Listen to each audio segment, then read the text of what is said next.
पश्य भूत विकारांस्त्वं भूतमात्रान् यथातथा तत्क्षणात् बन्ध निर्मुक्त स्वरूपस्थो भविष्यति। ओम नमः प्रणवार्थाय शुद्ध ज्ञानैकमूर्तये निर्मलाय प्रशांताय दक्षिणामूर्तये।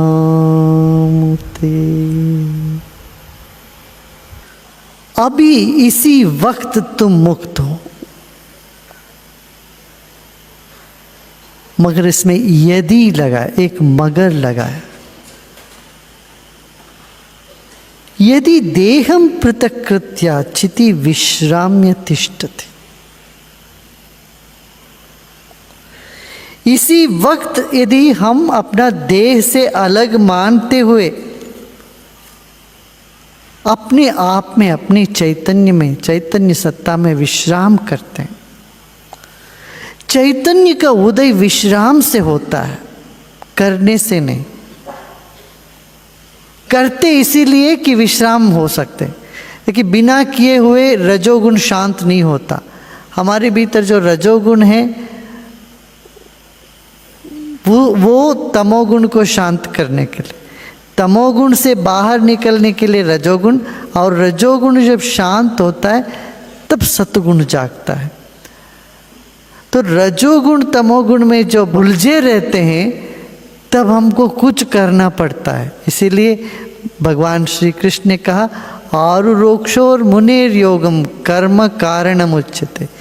योग की पहली सीढ़ी में क्या, कुछ करना पड़ेगा, कर्म कारण है। योगारूढ़स्तस्यैव शमः कारणम उच्यते। जैसे ट्रेन पकड़ना हो आपको, तो अपना लगेज लेके टाइम पर ऑटो, रिक्शा, टैक्सी जो भी लेके गाड़ी पे पहुंचना पड़ेगा, रेलवे स्टेशन पहुंचना पड़ेगा, टिकट भी खरीदना पड़ेगा, प्लेटफॉर्म में जाना पड़ेगा और ट्रेन पर चढ़ना पड़ेगा। यहाँ तक हमें कुछ करना है। अब ट्रेन पे चढ़ गए तो वहाँ बैठना पड़ेगा। अपना लगेज लेके कंपार्टमेंट से कंपार्टमेंट भागने से जल्दी नहीं पहुँच जाओगे। जरा सोचो, एक व्यक्ति अपने कंधे पर अपना बोरा बिस्तर उठाकर ट्रेन के अंदर एक कंपार्टमेंट से दूसरे कंपार्टमेंट दौड़ लगा रहा होगा, मैं जल्दी पहुंच जाऊंगा। क्या कहोगे उनको? कंडक्टर भी कहेगा ये पागल है, इसको उतार दो अगले स्टेशन में। प्लेन में चढ़ते हो तो ये नहीं कह सकते अगले सीट जल्दी पहुंच जाएगी, पीछे वाला सीट बाद में पहुंचेगा। ये नहीं होता। एक बार तुम चढ़ते हो तो विश्राम करो। यदि देहम पृथक्कृत्या चिति विश्राम्य तिष्ठते अधुनैव सुखी शांतो बंध मुक्तो भविष्यति। मैं शरीर नहीं हूं, ये बोध तभी आता है जब रजोगुण शांत होता है। जब तक बेचैनी रहती है शरीर में, हम लगता है हम ही खुद बेचैन हैं। मुझे बेचैनी हो रही है ये नहीं रहता है, मैं बेचैन हूं ये कहते हैं। साक्षी भाव उदय होते होते उसका उपाय यही है। साक्षी भाव उदय होने का तो ध्यान, सत्संग,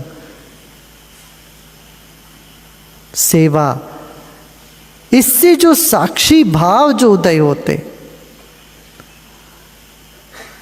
तो साक्षी भाव में लगता है इस शरीर में हो रहा है। जैसे अभी महाराज जी ने बताया, खांसी हो रही है शरीर में और मैं उसको देख रहा हूँ। शरीर में पीड़ा हो रही है मगर मुझ में नहीं है, मैं उसमें। आप देखो जैसे एक छोटा बच्चा, उसको डॉक्टर के पास ले जा रहे हैं उसके माँ बाप। अब वो डॉक्टर की दरवाज़ा देखता है, वो बोर्ड देखता है, देख के ही रोने लगता है। अभी उसको सुई लगाया नहीं, उसको अनुभव है पहले यहाँ लेके आए सुई लगाया मेरे को। तो वो देखते ही रोने लगता है। उस याद आ गया सुई की। मगर जो एक वयस्क है वो क्या कहते हैं, डॉक्टर गोली वोली नहीं देना, मेरे को एक शॉट दे दो, एक सुई दे दो, हाथ दिखा, सुई दे दे, बुखार है उतर जाएगा तुरंत। अब जब डॉक्टर सुई लगाते तो हंस रहे हो, बात कर रहे हो, तुम्हें उसका कुछ लग ही नहीं रहा, और बच्चे को उसको देखते ही रोना आ गया, अभी लगाया भी नहीं। यही फर्क है। इसी तरह से शरीर अपने धर्म से चल रहा है, कभी बीमारी, कभी पीड़ा, कभी कुछ शरीर को होता रहता है, कभी भूख लगे। ज्ञानी को भी भूख लगती है, ज्ञानी को भी नींद आएगी, ज्ञानी को भी प्यास लगती है, मगर वो भूख ही नहीं हो जाता है, नींद ही नहीं हो जाएगा, उसका एक साक्षीपन बना रहता। शरीर का अपना धर्म है ये समझकर, मगर मैं शरीर नहीं हूं, ये भाव जग जाए तो इसी वक्त तुम मुक्त हो। अभी, कल नहीं, परसों नहीं, अभी इसी वक्त। तो विश्राम करो। चिति विश्राम्य तिष्ठति, बहुत आवश्यक है ये बात। जब आप साधना करते हो, सुदर्शन क्रिया करते हो, उसके बाद लेटते हो, क्या करते हो? विश्राम ही कर रहे हो। जब योग निद्रा कर रहे हो, क्या क्या कर रहे हो? होश है, आपकी चैतन्य शक्ति पूरे शरीर पे है, मैं शरीर से अलग हूँ, ये भाव भी है, ये भास भी हो रहा है, और शरीर भी है, शरीर में चैतन्य का प्रवाह है, इसका भी अनुभव हो रहा है, विश्राम में भी है। अनुभव है कि नहीं बताओ? अनुभव है सबको। न त्वं विप्रादिको वर्ण नाश्रमी नाक्षगोचरः असंगोऽसि निराकारो विश्वसाक्षी सुखी भव।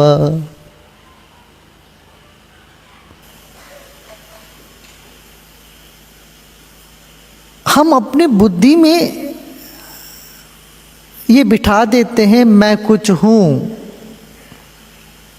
मैं ब्राह्मण हूँ, क्षत्रिय हूँ, वैश्य हूँ, शूद्र हूँ, कुछ हूँ या दलित हूँ। तो अष्टावक्र कह रहे न त्वं विप्रादिको वर्णा, तुम ना विप्रादि वर्ण नहीं हो, तुम्हारा कोई जाति नहीं है। नाश्रमी, न गृहस्थ हो, न वानप्रस्थ हो, न ब्रह्मचारी हो, न सन्यासी हूँ। दो बात है, एक तो वर्ण और आश्रम, वर्णाश्रम धर्म कहते हैं। तो हम वर्णाश्रम में फंसे रहते हैं, मेरा ये धर्म है, मेरा। अब ये धर्म से उस दिन आप पूछ रहे थे, धर्म से कैसे ऊपर उठे, धर्म से मुक्ति कैसे हो? यही कह रहे हैं, आश्रम धर्म, वर्णाश्रम, वर्ण का धर्म, इन दोनों से भी तुम अलग हो, इनके भी तुम साक्षी हो। ना तुम विप्रादिको वर्ण, विप्र नहीं है, ब्राह्मण क्षत्रिय वैश्य शूद्र नहीं है, ना तुम ब्रह्मचारी गृहस्थ वानप्रस्थ सन्यासी नहीं, ये सब शरीर का धर्म है, तुम्हारा नहीं है। ये समाज का धर्म है, तुम्हारा नहीं है। तुम इनसे ऊपर उठे हुए हो, इनसे अलग हो, इनके साक्षी हो। फिर तुम आंख को दिखने वाले भी नहीं हो। अक्सर लोग कहते हैं भगवान को तुमने देखा है क्या?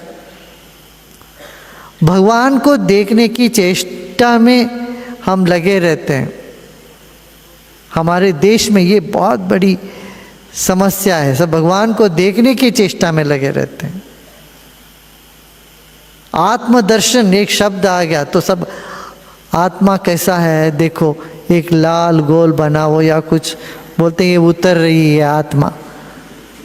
किस पर उतर रही है आत्मा? तुम क्या मुर्दा हो? तुम मुर्दे हो, तुम पर आत्मा उतरेगी? तुम कौन हो? जो अनुभव करने वाला कौन है? यही तो आत्मा है। और आत्मा के परे, इसके भीतर जो छिपा है वही परमात्मा। नाक्ष गोचरा, तुम आंखों में दिखने वाले नहीं है। किसी को कोई दिख जाए वो भगवान नहीं है, वो दृश्य है, वो माया का अंग है। हाँ, अपनी ही चेतना भक्तों के कहानी में आती है। राम का दर्शन हो गया, हनुमान जी का दर्शन हो गया, क्या हुआ? हमारा ही जो आत्मा है, हमारा ही चेतना जो है, यही इसी का प्रतिबिंब आ गया। जिस रूप में हम चाहे उस रूप में प्रतिबिंबित होता है। शीशे के सामने खड़े हो जाओ, तुम ही दिखोगे उसमें। सामने दिख रहे हो मगर सामने तो नहीं, वो कहाँ है? वो प्रतिबिंब है। दर्शन सब प्रतिबिंब है, दृष्टा सच है। तो तुम दृष्टा हो, इसीलिए तुम आंखों को दिखने वाले नहीं हो, आंखों से देखने वाला हो। आंखों को दिखने वाले नहीं, बल्कि आंखों से देखने वाले हो।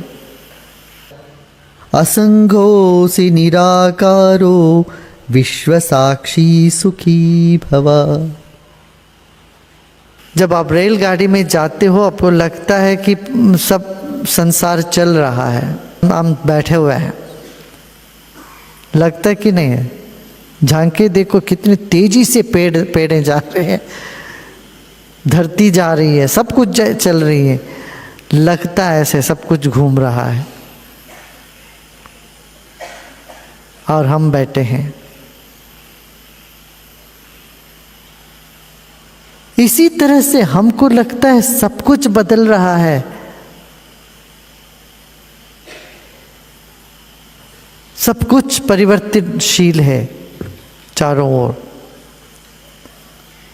मगर हम सिर्फ साक्षी हैं, देखने वाले हैं।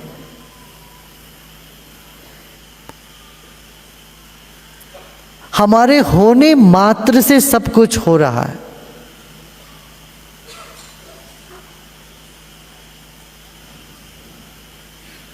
जरा जाके देखो तो सही, आपके चारों ओर लोगों के दिमाग अपने आप चल रहे हैं कि नहीं, बताओ? जो प्रशंसा करते हैं, गाली बकते हैं, थोड़ी देर के लिए साक्षी होके देखो ये क्या कर रहे हैं लोग। सब चारों ओर लोग पागल होए जा रहे हैं, हर एक के खोपड़ी में कुछ ना कुछ चल रहा है, और ये सारी खोपड़ियां एक ना एक दिन गंगा जी में या जमीन में कहीं तो चला जाने वाला।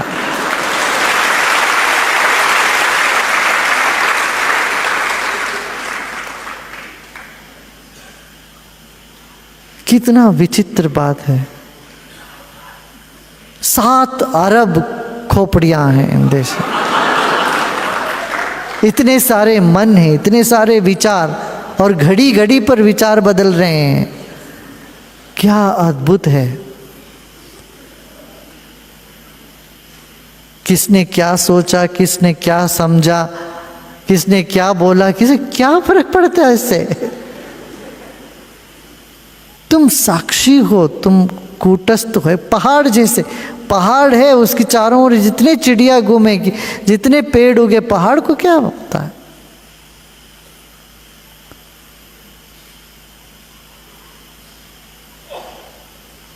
पहाड़ को कुछ होता है? तुम इस तरह से साक्षी हो, असंगोसी निराकारो। तुम्हारा कोई आकार है क्या?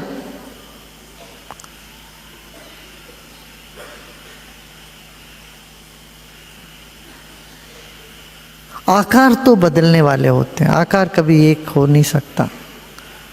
आकार परिवर्तनशील है। तेरा चेहरा ही देखो कितना बदल गया,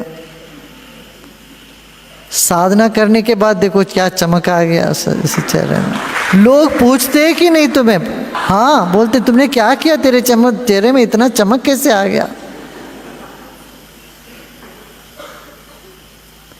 वही ये सिनेमा के घर में जो अंदर घुसने वालों के चेहरे देखो, जब वहां से बाहर निकलते हैं उनका चेहरे देखो।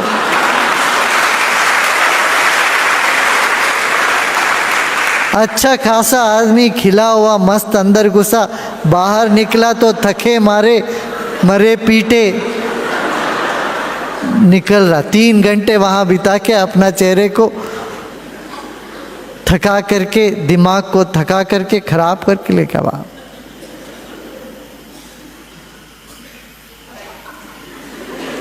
मनोरंजन कहते हैं। नहीं, मैं सिनेमा के विरोध में नहीं हूँ, मगर ये लोग रोज रोज जाते हैं, 3-3 बार जाते हैं हफ्ते में, उनका चेहरा देखने से दयनीय लगता है हमको तो। एक टका त्राटक लगा के उस पर्दे पर 3-3 घंटे अपने आप को थका लिया, इसने दिमाग को थका लिया। थोड़ी थोड़ी देर अपनी निराकार स्वरूप में ठहरने लगो। जब भी हम सोते हैं अपने निराकार चेतना में हम अनजाने पहुंच जाते हैं, तभी जागने पर हमारे में चुस्ती आती है, स्फूर्ति मिलती है, ताकत मिलता है। विश्राम में ताकत क्यों मिलता है? क्यों जब भी आप विश्राम करते हो अपना निराकार निरंजन स्वरूप में थोड़ी देर के लिए तुम लगे रहते हो। ज्ञान पूर्वक लगो, ये अष्टावक्र कह रहे हैं। असंगों से निरा उसी समय उतर कर उनको गुरुदेव के पद पर विराजमान किया। विदेहराज जनक जी के गुरु अष्टावक्र जी हैं। धैर्यवान पुरुष उसे ही कहा जाता है जो इन 2 के वेगों को सह जाए, वही मृत्यु के वेग को सह पाएगा। ध्यान रखना। परम ज्ञानी विदेहराज जनक जी एक दिन स्वप्न देखा कि वो महल में बहुत सुखद सैया पर पड़े हुए शयन किए, तो स्वप्न में देखा कि उनका राज्य छिन गया और शत्रुओं ने महल पर शासन कर लिया। वो जंगल में भटकते रहे। बहुत दिनों के बाद ऐसी भूख सी व्याकुलता प्रकट हो रही थी, तो उन्हें थोड़े से चावल और दाल मिली। किसी तरह उन्होंने मिट्टी के पात्र में उसको रांधा और वो पक करके तैयार ही हो रही थी कि 2 लड़ते हुए सांड आए और उस खिचड़ी को भी बिखेर दिया। आप तो भूख से व्याकुल हो गए और उस व्याकुलता में नेत्र खुले तो देखा विदेहराज की शैया पर शरीर पड़ा हुआ। जनकपुरी के राजा हैं। ये क्या? अभी मैं भूख से व्याकुल, इतना त्रसित, और आंख खुलने पर ये राज वैभव। ये सत्य की वो सत्य। सभा में बड़े बड़े विद्वान महात्मा जन भी बैठते थे। विदेहराज की सभा। प्रश्न जाके किया, ये सत्य की वो सत्य। अब उसको कोई व्याख्या हो तो उसमें विचार, ये सत्य की वो सत्य। कोई उत्तर सही नहीं दे पाया। अभी बाल्यावस्था से किशोर अवस्था में प्रवेश कर रहे थे अष्टावक्र जी, परम ज्ञानी। गर्भ में ही इनके अंदर इतना ज्ञान था कि अपने पिता को उपदेश कर दिया। कहोड़ ऋषि इनके पिता थे, बड़े ही वेदज्ञ। तो वेद की ऋचा का गान कर रहे थे, जरा सी चूक हो गई तो आवाज आई कि इस ऋचा को सुधारो, और स्वयं उच्चारण करके बताया। तो पत्नी की तरफ देखकर कहा, ये कहां से आवाज आई? तो उनका गर्भ से। बोले इतना टेढ़ा है कि गर्भ से ही हमें उपदेश कर रहा है। जा अष्टवक्र हो जा। पहले यहां नाक में रहता था क्योंकि तप के धनी होते थे, तो ये पैदा ही हुए 8 जगह से टेढ़े। उन प्रश्न का उत्तर देने वाले ऋषियों में कहोड़ ऋषि भी थे। जो कोई प्रश्न का उत्तर ना देता उससे सारी व्यवस्था दी जाती थी, पर आप महल से बाहर नहीं जा सकते। ये जनक जी की प्रार्थना थी। तो एक तरह से नजर कैद। तो अष्टावक्र जी ने मां से पूछा कि हमारे साथ क्रीड़ा करने वाले ब्रह्म ऋषि बालक कहते हैं कि तू इतना ही प्रवीण है तो अपने पिता को क्यों नहीं मुक्त करा लेता? तो मेरे पिता को किसने बंदी बना रखा है? तो उनका बंदी नहीं, पूर्ण उनकी सेवा होती, पर वो महल में ही रहेंगे जब तक उत्तर नहीं मिलेगा। क्या उत्तर? मैं देता हूं जाके। उनका नहीं, पति का वियोग तो किसी भी तरह सह रही हूं, लेकिन आपके जाने से शायद मैं सह ना पाऊं, क्योंकि तुम ही एक हमारे ऐसे पुत्र हो। उनका आप निश्चिंत रहिए। सभा में गए तो किसी के एक दो झटके लगते हो तो एक आश्चर्यजनक लगता है ना, चलने की प्रक्रिया में तो स्वाभाविक हंसी आ जाती है। 8 जगह से टेढ़े थे तो चलना कैसा होगा। जब ये सभा में प्रवेश किए तो लगभग सबने हंस दिया। तो इन्होंने कहा, मैंने तो सुना था विदेहराज जनक की सभा ज्ञानियों की होती, यहां तो सब अज्ञानी ही नजर आ रहे हैं, जो चमड़े की पहचान और हड्डी की पहचान करने वाले हैं। जनक जी ने कहा, ऋषि बालक, आप ऐसा हमारी सभा को संबोधन नहीं कर सकते, यहां सब ज्ञान विज्ञान संपन्न लोग बैठते हैं। बोले, आप सब हंसे किसको देख के? बोले, आपकी चाल को देखकर। चाल किसमें है? शरीर में। शरीर किससे बना है? चमड़े से, मांस से, हड्डियों से। ये ज्ञानियों की सभा है? जो चमड़े को देखे, मांस को देखे, हड्डी को देखे, उसकी क्रिया को देखे, वो ज्ञानी होता है। तो आप चुप। हाँ, क्या प्रश्न है तेरा जनक? बालक है भी, ब्रह्म ऋषियों का ये तपोबल है। क्या है तेरा प्रश्न? उनका ये सत्य कि वो सत्य? बोले, ना ये सत्य ना वो सत्य।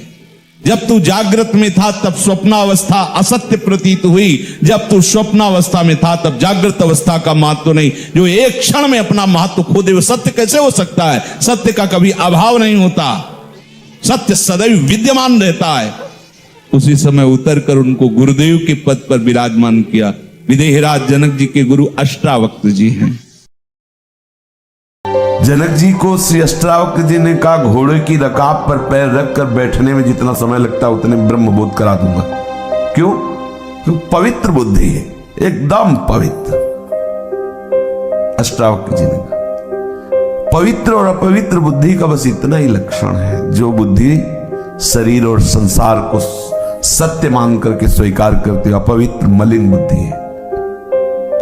और जो संपूर्ण चराचर जगत को पहली प्रारंभिक दशा में मिथ्या मान करके एकमात्र प्रभु ही सत्य है ऐसा मानती, फिर द्वितीय धरा संपूर्ण चराचर जगत केवल प्रभु ही है, दूसरा नहीं। बस हो गया काम उसका। अब कहने में तो बहुत सरल लग रहा है, पूरी गीता में स्वीकृति ही तो हुई है, वचनम करिष्येतम में जो स्मृति आई वो स्वीकृति का, ये नहीं है सब है। स्मृति लब्ध्वा, स्मृति आ गई। अपने लोग स्वीकृति को नहीं बदल पा रहे, सब कुछ छोड़ रहे, केवल बाह्य और आंतरिक स्वीकृति बनाए हुई है। इसीलिए नित्य सत्संग में पहले कहते हैं कि हमारे ये गौर सावल चरणारविंद जीवन सर्वस्व है। हमारा जीवन भी यही है, हमारा सर्वस्व भी यही, हमारा साधन भी यही, हमारा साध्य भी यही। आप स्वीकृति कर लो ऐसा। बोले नहीं होती। आप कह रहे हो हम जब जिव्या से तो कह रहे श्यामा श्याम हमारे, लेकिन अंतर से अब लघु साधन में नहीं, बस इतनी है। ये स्वीकृति का चमत्कार है जिससे अपने लोगों की धारणा में बैठ गया है कि बहुत काल तक साधना करने पर हम परिपक्व होते हैं। स्वीकृति की कमजोरी। जे ही तितिक्षु ब्राह्मण की कथा में देखो, स्वीकृति की उसने, इतनी ऊंची स्थिति। भगवान श्री कृष्ण उसकी स्थिति का गान कर रहे हैं एकादश स्कंद में। कोई साधना नहीं की, जीवन भर गृहस्थी में रहा, बच्चा बच्चे, संसार के सारे भोग, सारा आकर्षण, स्वीकृति।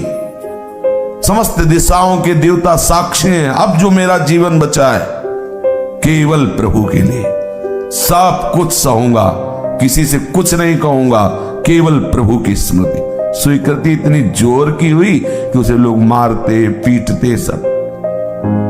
आनंदित रहता। बुखार आना और भी कई तरह की पीड़ाएं लोग देते और प्रकृति में शारीरिक बहुत दंड मिलते, लेकिन कभी स्वीकृति, हमारी स्वीकृति कहां? 20 वर्ष हो जाते हैं, हम वाणी से कहते हैं भगवत मार्ग के प्रतीक है, लेकिन अंततः हमें स्वीकृति प्रकृति राज्य की ही रहती है। ये सूक्ष्म विषय है। अगर आप स्वीकृति नहीं बदलोगे तो बहुत समय चला जाता है, बहुत समय का पूरा जीवन चला जाता है। थोड़ा आरती पूजा करते हैं, इसके बाद हर समय वही भोगों का चिंतन, वही शरीर राग। यही कि हम 100 लोग जुड़कर प्रणाम करने लगे तो उन्नति मान ली।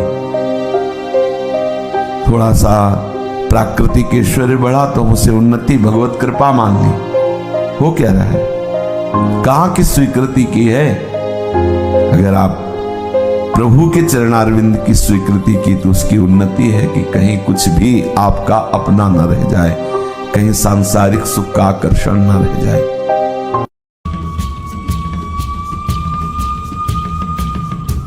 जहां कहीं भी अष्टावक्र होंगे, उनके साथ बहुत कहानियां होंगी।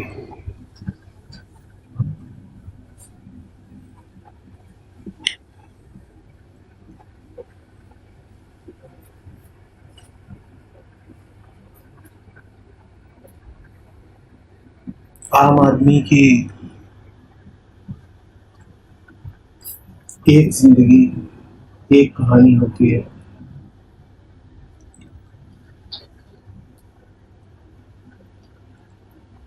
अष्टावक्र जैसों की कहानियां ही कहानियां होती हैं।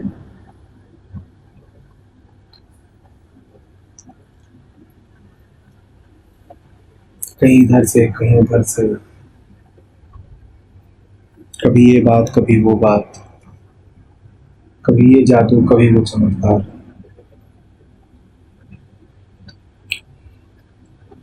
कारण मन जिसको समझ नहीं पाता, मन जिसको पकड़ नहीं पाता, उसके बारे में फिर कथाएं गढ़ता है। ये मन की विवशता भी है और मन का आनंद भी। मन हर्षाता भी इसी में।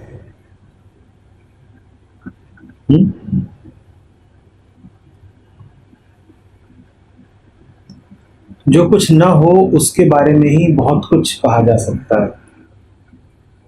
जो कुछ हो गया हो उसके बारे में उतना ही कहा जा सकता है जितना कुछ वो हुआ पड़ा है।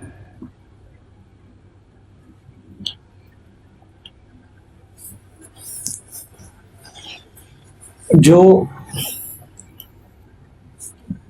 रूप हैं अष्टावक्र, जो जीव हैं, जो व्यक्ति हैं, उसके बारे में स्पष्टतः कुछ ज्ञात नहीं है।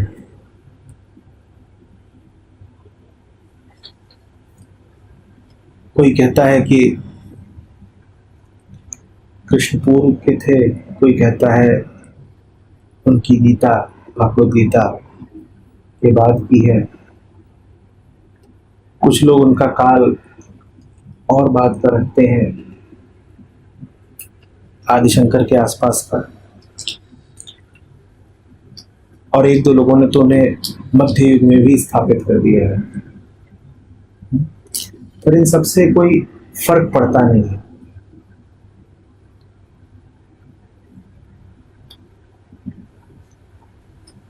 अष्टावक्र समय और स्थान से आगे की बात है। अष्टावक्र सारी कथा कहानियों से आगे की बात है। इसीलिए उनकी गीता संजोई गई। उनकी गीता अक्षरशः जीवित है। लेकिन उनकी जीवनी नहीं संजोई गई। जो लोग अष्टावक्र की गीता से एक शब्द भी विलुप्त न होने दिए, वो ये भी तो कर सकते थे कि उनकी जीवनी को, उनके इतिहास को, उनके चरित्र को भी संजो के रखते, एक एक वृतांत, एक एक घटना विवरण दे के रखते।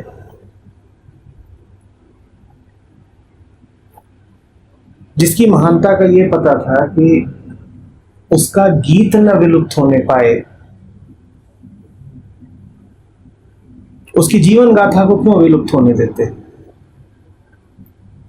पर विलुप्त होने दिया क्योंकि कुछ लोग नहीं होते, कुछ व्यक्ति नहीं होते, और जो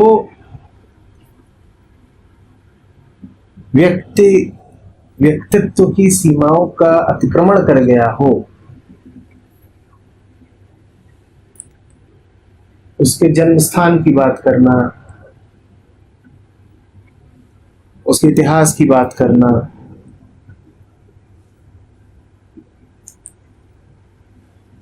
उसके जीवन की घटनाओं की बात करना, ये सब जरा गैर जरूरी हो जाता है। गैर जरूरी ही नहीं, भ्रामक हो जाता है।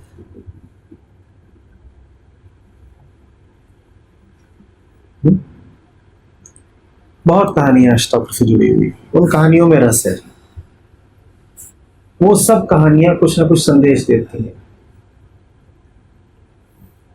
कोई पक्का नहीं है कि वो घटनाएं यथार्थ में घटी कि नहीं घटी,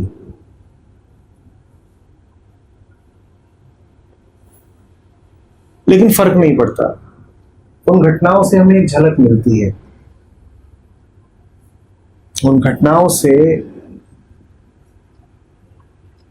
कोई खिड़की खुलती है, कुछ पता चलता है। हम बीच बीच में उनका जिक्र करते रहेंगे।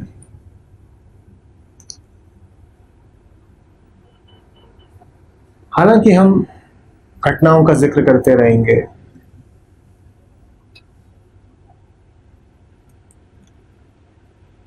कथाओं का रस लेते रहेंगे, लेकिन ये आवश्यक है कि आप यूं शुरू करें कि जैसे किसी कथा से आपका कोई सरोकार नहीं।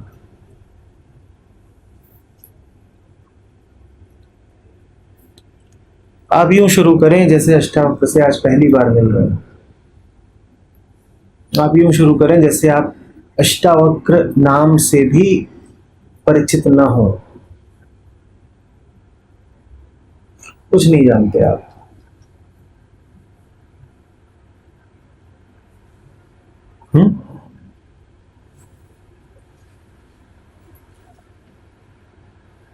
अष्टावक्र से मिलने जा रहे हैं, कुछ तो अष्टावक्र जैसा होना पड़ेगा ना।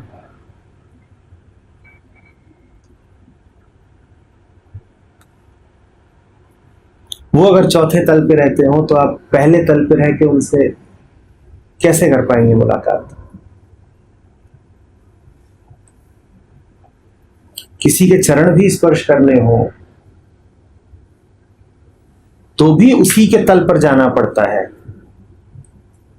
पहली मंजिल पर रहकर चौथी मंजिल वाले के तो पांव भी नहीं छू पाएंगे। पांव छूने के लिए भी कुछ तो उसके समकक्ष होना चाहिए,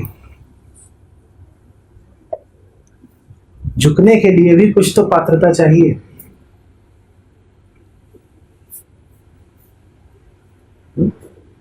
तो हम कुछ नहीं जानते। यहां से हमारी शुरुआत होनी। अब जब शुरू कर रहे हैं तो कुछ बातों का ख्याल रखेंगे। हम में से कुछ लोग तो वो हैं जो कर्मयोग मुलाकातों की श्रृंखला से भक्ति योग और पुरुषोत्तम योग से गुजर चुके हैं,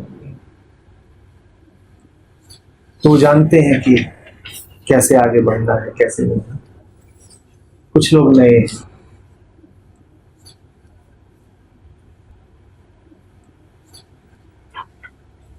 आप यहाँ किसी मंतव्य के साथ नहीं आए, आपको यहाँ कुछ करना नहीं है। जब मानसिक रूप से ही नहीं करना है तो शारीरिक रूप से तो कुछ करने का सवाल ही नहीं पैदा होता। तो ये लिखने इत्यादि की कोई जरूरत नहीं है, ये सिर्फ आपको भटकाएगा, कुछ। आप यहां इस कदर मौजूद रहें कि गैर मौजूद रहें। जो यहां गैर मौजूद हैं उनका यहां कुछ पता लग रहा है क्या? तो आपकी मौजूदगी भी ऐसी होनी चाहिए कि आपका यहां पता न लगे। आपकी मौजूदगी एक गैर मौजूदगी होनी चाहिए। अष्टावक्र से मिलने के लिए अनुपस्थित होना बहुत जरूरी है। आप उपस्थित हैं तो आप ही रहेंगे, फिर अष्टावक्र को भूलिए। जो कोई गैर मौजूद होता है उसका कुछ नहीं पता लगता ना। आपका पता कब लगेगा? आपका पता कब लगेगा? आप अपनी उपस्थिति का एहसास कैसे कराएंगे? मैं सामने। हाँ, उसी बात को और जमीनी तल पर बोलिए। आप अपनी उपस्थिति का एहसास कैसे कराएंगे? आपको यहाँ ऐसे होना है जैसे आप यहाँ हैं ही नहीं। इतना डूब के यहाँ होना है कि खो जाना है, पता ही ना चले कि आप यहाँ हैं। जो यहाँ है नहीं, क्या वो हिल डुल सकते हैं? तो फिर आप भी, आपको तो यहां ऐसे होना है जैसे आप यहां है ही नहीं। तो हिलना डुलना, जो यहां है नहीं वो क्या कुछ भी विचार कर सकते हैं कि यहां क्या चल रहा है? जो यहां है नहीं वो क्या यहां बैठकर कानों से सुन सकते हैं? तो आपको भी कानों से नहीं सुनना है। ना आपको शरीर से बैठना है, ना आपको कानों से सुनना है। ये जगह कार्यालय नहीं है, ये जगह अखाड़ा भी नहीं है, ना ये जगह मनोरंजन स्थल है। ना आप यहां काम करने के लिए आए हैं, ना धमाल करने के लिए आए हैं, और न ही मनोरंजन के लिए आए हैं। आप यहां न होने के लिए आए।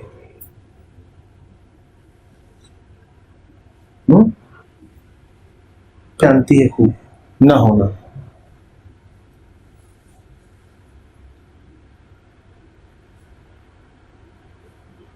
ऐसे होइए कि है ही नहीं।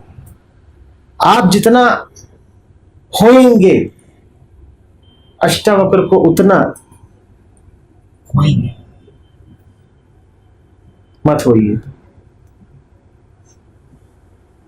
पूछिए भी मत कि क्या समझ में आया। यहां कोई है ही नहीं, आप किसको देखते हैं और कौन देखता है? कोई नहीं है।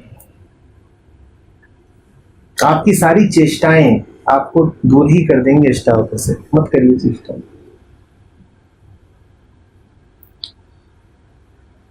जरा भी सोचने की कोशिश मत करिएगा, जरा भी पलट कर मत देखिएगा कि क्या समझ में आया। मेरे साथ चलने की कोशिश ही मत करिएगा, क्योंकि मैं कहीं नहीं जा रहा।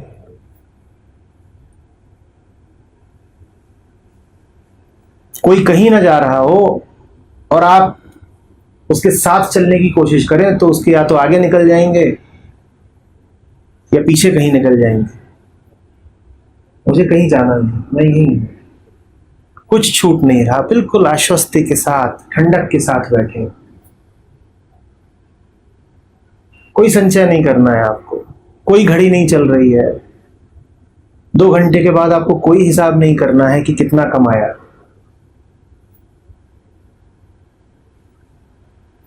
जरा भी गणित लगाया, जरा भी लाभ हानि जोड़ी तो चूके। जिन्होंने चाहा कि ना चूके वो और चूके, तो ये भी पता चाहिएगा कि ना चूके।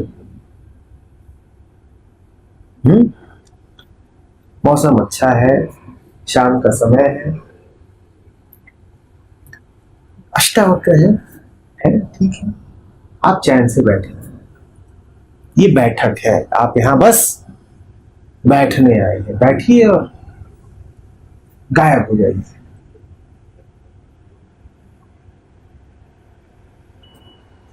सो जाइए। जितनी गहरी आपकी नींद होगी उतना आप अष्टावक्र के समीप जाएंगे। जो जगह रह जाएंगे वो अपनी ही दुनिया में रह जाएंगे। आपकी ये जागृत अवस्था तो आपका व्यक्तिगत संसार है, इसमें अष्टावक्र के लिए कोई जगह नहीं पाएंगे आप।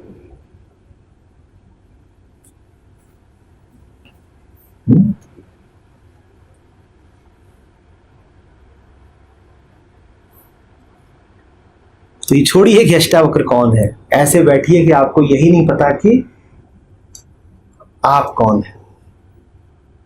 जब आप ही नहीं कोई तो अष्टावक्र को जानने वाला कौन होगा? कोई नहीं।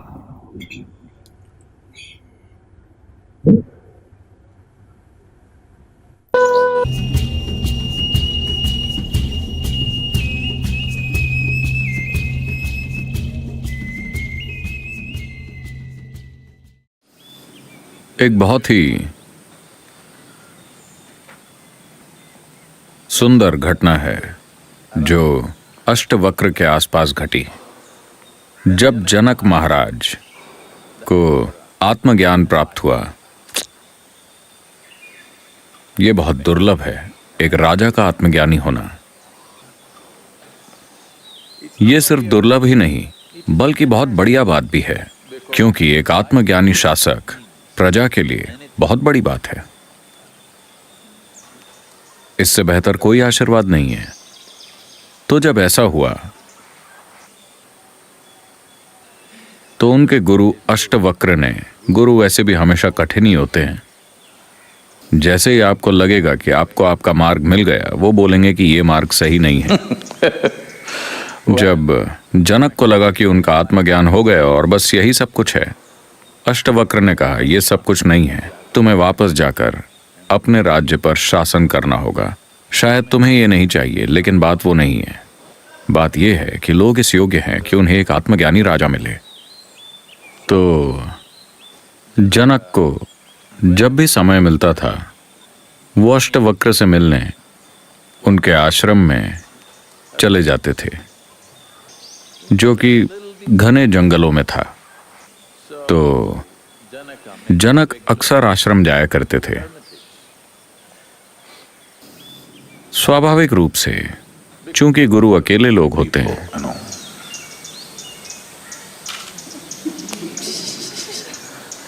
क्योंकि आत्मज्ञानी साथी कहां खोजा जाए, ये बहुत मुश्किल है। तो स्वाभाविक रूप से वो दोनों ही उस आपसी तालमेल का आनंद ले रहे थे, एक दूसरे के साथ का आनंद ले रहे थे। बाकी के सभी शिष्यों ने यह देखा कि अष्टवक्र इतने सिद्ध और महान होते हुए भी ऐसा लगता है कि राजा के लिए उनके अंदर थोड़ी कमजोरी है। जब भी वो आते हैं ये दोनों खूब बातें करते हैं, खूब हंसते हैं, और ये लोग जिन्होंने सब कुछ छोड़ दिया, या उन्हें ऐसा लगता था कि वो सब कुछ छोड़कर आए हैं, वो यहाँ सन्यासी बनकर रह रहे हैं, उनकी ओर पर्याप्त ध्यान नहीं दिया जा रहा। लेकिन अगर आप उन्हें 10 मिनट के लिए गुरु के साथ छोड़ दें तो उनको समझ नहीं आएगा कि आगे क्या किया जाए। तो थोड़ी बहुत नाराजगी बढ़ रही थी। अष्टवक्र ये जानते थे, लेकिन उन्होंने इसे बढ़ने दिया, क्योंकि हर बढ़ी हुई परिस्थिति एक संभावना है। कुछ तो बढ़ना चाहिए, तभी आप कुछ कर सकते हैं। अगर कुछ नहीं बढ़ रहा है इसका मतलब कि लोग मरे हुए हैं, जिंदा नहीं है। अगर जिंदा लोग होंगे तो कुछ तो बढ़ेगा, खुशी बढ़ेगी, प्यार बढ़ेगा, परमानंद बढ़ेगा, या कम से कम नाराजगी या नफरत या जलन, कुछ तो बढ़ना चाहिए। अगर कुछ बढ़ रहा है तो हम उनके साथ कुछ कर सकते हैं, कुछ भी नहीं तो उनके साथ क्या करें। तो उन्होंने इसे बढ़ने दिया और फिर ये घटना हुई। एक दिन सत्संग में जनक भी आए और पीछे की ओर बैठे हुए थे। अष्टवक्र सत्संग के दौरान कुछ कह रहे थे और अचानक एक सिपाही भागता हुआ आया और गुरु की तरफ देखे बिना वो राजा के पास दौड़ते हुए गया। उसने ऊंची आवाज में कहा, राजमहल में आग लग गई है, आपको अभी चलना होगा। जनक ने कहा, निकल जाओ यहां से, सत्संग में दौड़कर आने की तुम्हारी हिम्मत कैसे हुई? मेरे गुरु को प्रणाम किए बिना तुम यहां आए और चीखते हुए बेकार की बातें कर रहे हो, निकल जाओ यहां से। और अष्टवक्र ने सत्संग जारी रखा। जनक वहां बैठे रहे, महल जलता रहा। यहां किसी को चिंता नहीं है। वहां लोग जरूर चीख रहे होंगे, लेकिन यहां किसी को कोई चिंता नहीं है। फिर ये चलता रहा और एक lap of the master event है, 3 दिन चलता है। जब तक आपके पैर सुन्न नहीं हो जाते ये चलता रहता है।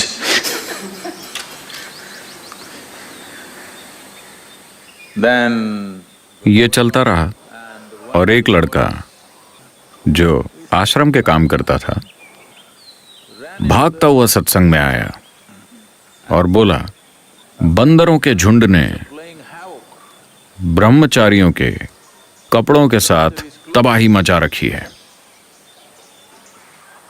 जैसे ही उस लड़के ने यह बोला, कई लोग खड़े हुए और कपड़ों को बचाने के लिए भागे। उनके कपड़े थे कैसे?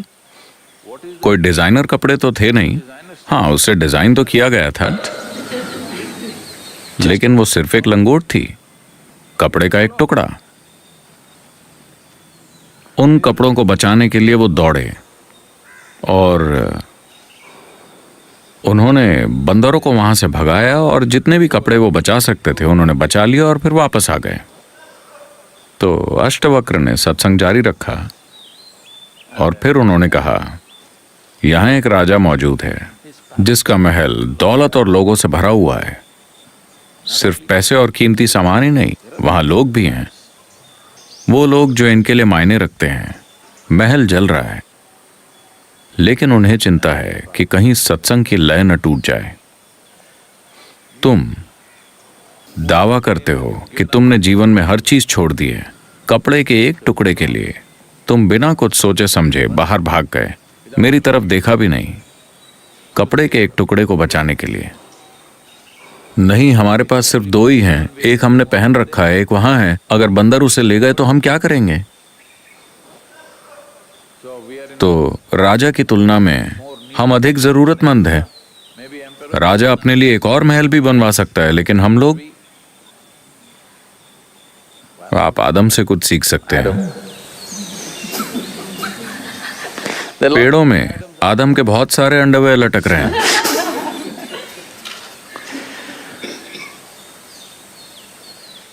तो अष्टवक्र ने कहा, सवाल ये नहीं है कि आपके पास क्या है, बल्कि ये कि आपने उसे कैसे पकड़ रखा है। अगर आपके हाथों में एक राज्य भी है तो आप उसे भी एक खास तरीके से थाम सकते हैं। जरूरी नहीं है कि राज्य बाहर हो और पैसे और लोगों से मिलकर बना हो। ज्यादातर लोगों के लिए उनका राज्य उनका अपना शरीर और मन होता है। आप इसे कैसे थामते हैं? अगर आप इसे एक तरह से थामेंगे तो ये आपको दर्द और जख्म देगा। अगर आप दूसरी तरह से थामेंगे तो आप जीवन के साथ तालमेल में होंगे, क्योंकि जीवन बनने के लिए कोई प्रयास नहीं करना पड़ता, मैं आपको याद दिला रहा हूं कि आप जीवन हैं। हेलो, हाँ आप हैं। Yes, you are. Just उस see, पत्थर को देखिए जो आपके पास खड़ा है, वो कितना सरल और सहज है ना? तो अगर आप जीवन नहीं होते, सब कुछ कितना सरल और सहज होता। इसीलिए लोग खुद को डुबाना चाहते हैं, शराब में या ड्रग्स में या बहुत ज्यादा खाने में या किसी और चीज में, क्योंकि किसी तरह आपने ये पता लगा लिया है कि जीवन न होना सरल और आसान है।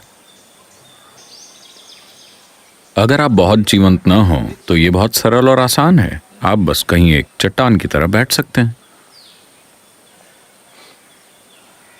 पर जब मौत का पल आएगा तब आप जान जाएंगे कि आप जीवन हैं और कुछ और होने का नाटक कर रहे हैं। नहीं तो मौत नहीं आती। वो पल असहनीय कष्ट देगा। तो हम चाहते हैं कि आप सचेत रहें। यही वजह है कि मैं आपको लगातार याद दिला रहा हूं कि आप एक दिन मर जाएंगे, आप एक दिन मर जाएंगे। मैं आपके लिए मौत की कामना नहीं कर रहा, बस इतना है कि मेरे सहयोग के बिना भी मौत आएगी। इस बात का मुझे पूरा विश्वास है। I don't. मुझे आपकी मौत की कामना करने की जरूरत नहीं है। लगातार मृत्यु की याद दिलाने की वजह बस ये है कि आप जान जाएं कि आप जीवन हैं। आप इस चट्टान की तरह नहीं जी सकते। आप एक मशीनी प्राणी की तरह नहीं जी सकते जो चलता है, बातें करता है और वो सब कुछ करता है जो आप कर सकते हैं, लेकिन जीवित नहीं हो सकता। सबसे महत्वपूर्ण वही है। क्या ये महत्वपूर्ण है? नहीं, अगर मैं किसी और की तरह काम कर पाऊं, बस वही मायने रखता है। इससे फर्क नहीं पड़ता कि मैं जिंदा हूं या नहीं हूं, है ना? अगर मैं किसी और की तरह काम कर सकूं, अगर मैं किसी और की तरह सफल बन सकूं, अगर मैं वो चीजें पा सकूं जो किसी के पास हैं या किसी के पास नहीं हैं, तो इतना काफी है। ज्यादातर इंसानों के लिए इतना काफी है। तो कई मायनों में, अनजाने में वो समझ गए हैं कि जीवन का समाधान है जीवन न होना। पर यह समाधान नहीं है, धोखा है। क्योंकि इस बात से कोई फर्क नहीं पड़ता कि आप क्या कर रहे हैं। अगर आप मरते भी हैं तो इससे यह साबित हो जाता है कि आप जीवन थे। जब आप जीवित थे, अगर तब आपने साबित नहीं किया कि आप जीवन हैं, पर कम से कम मरकर आप ये साबित कर देते हैं कि आप जीवन थे, आया ना? तो आप इससे बच नहीं सकते, न ही जीवन की चालाकियों से, न ही मृत्यु से। आप इससे बच नहीं सकते। तो क्या ये एक फंदा है? It is not a trap. It is a tremendous possibility. ये फंदा नहीं है, ये एक जबरदस्त संभावना है।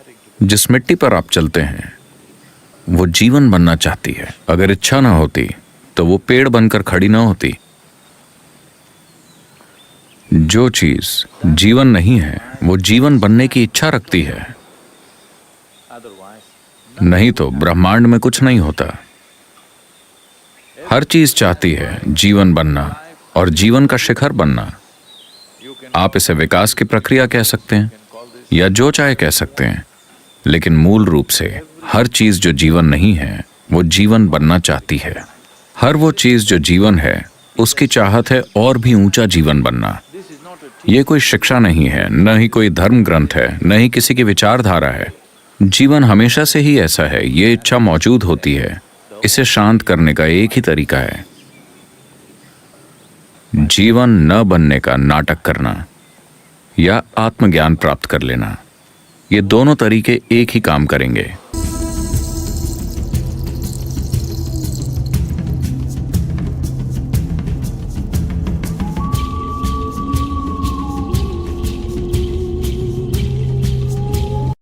अष्टावक्र अद्वैत वेदांत के महत्वपूर्ण ग्रंथ अष्टावक्र गीता के ऋषि हैं। अष्टावक्र गीता अद्वैत वेदांत का महत्वपूर्ण ग्रंथ है। अष्टावक्र का अर्थ 8 जगह से टेढ़ा होता है। कहते हैं कि अष्टावक्र का शरीर 8 स्थानों से टेढ़ा था। हिंदू धर्म में श्रीमद् भगवत गीता को सबसे पवित्र ग्रंथ माना जाता है, लेकिन कहा जाता है कि महान विद्वान अष्टावक्र के द्वारा लिखी गई गीता, जिसे महागीता के नाम से भी संबोधित किया जाता है, जैसे गीता में श्री कृष्ण और अर्जुन का संवाद है, वैसे ही अष्टावक्र गीता के श्रोता श्री जनक और वक्ता श्री अष्टावक्र जी हैं। वाल्मीकि रामायण के युद्ध कांड में अष्टावक्र ऋषि का बड़े आदर से उल्लेख हुआ है।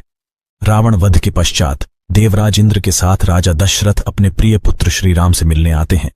उस समय वे श्री राम से कहते हैं, हे महात्मा राम, तुम्हारे जैसे सुपुत्र के द्वारा मैं वैसे ही बचा लिया गया हूं जैसे कि धर्मात्मा का होड़ ब्राह्मण अपने पुत्र अष्टावक्र के द्वारा। तो दोस्तों, अभी तक आपने अष्टावक्र जी के बारे में जाना। अब चलते हैं अष्टावक्र गीता के पहले अध्याय की तरफ। वयोवृद्ध राजा जनक बालक अष्टावक्र से पूछते हैं, हे प्रभु, ज्ञान की प्राप्ति कैसे होती है, मुक्ति कैसे प्राप्त होती है, वैराग्य कैसे प्राप्त किया जाता है, ये सब मुझे बताएं।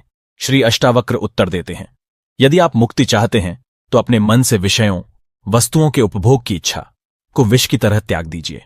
क्षमा, सरलता, दया, संतोष तथा सत्य का अमृत की तरह सेवन कीजिए। आप न पृथ्वी हैं, न जल, न अग्नि, न वायु अथवा आकाश ही हैं। मुक्ति के लिए इन तत्वों के साक्षी चैतन्य रूप आत्मा को जानिए। यदि आप स्वयं को इस शरीर से अलग करके चेतना में विश्राम करें तो तत्काल ही सुख, शांति और बंधन मुक्त अवस्था को प्राप्त होंगे। आप ब्राह्मण आदि सभी जातियों अथवा ब्रह्मचर्य आदि सभी आश्रमों से परे हैं तथा आंखों से दिखाई न पड़ गिरने वाले हैं। आप निर्लिप्त, निराकार और इस विश्व के साक्षी हैं, ऐसा जानकर सुखी हो जाएं। धर्म, अधर्म, सुख, दुख मस्तिष्क से जुड़े हैं, सर्वव्यापक आपसे नहीं। न आप करने वाले हैं और न भोगने वाले हैं। आप सदा मुक्त ही हैं। आप समस्त विश्व के एकमात्र दृष्टा हैं, सदा मुक्त ही हैं। आपका बंधन केवल इतना है कि आप दृष्टा किसी और को समझते हैं। अहंकार रूपी महासर्प के प्रभाववश आप मैं करता हूं ऐसा मान लेते हैं। मैं करता नहीं हूं, इस विश्वास रूपी अमृत को पीकर सुखी हो जाइए।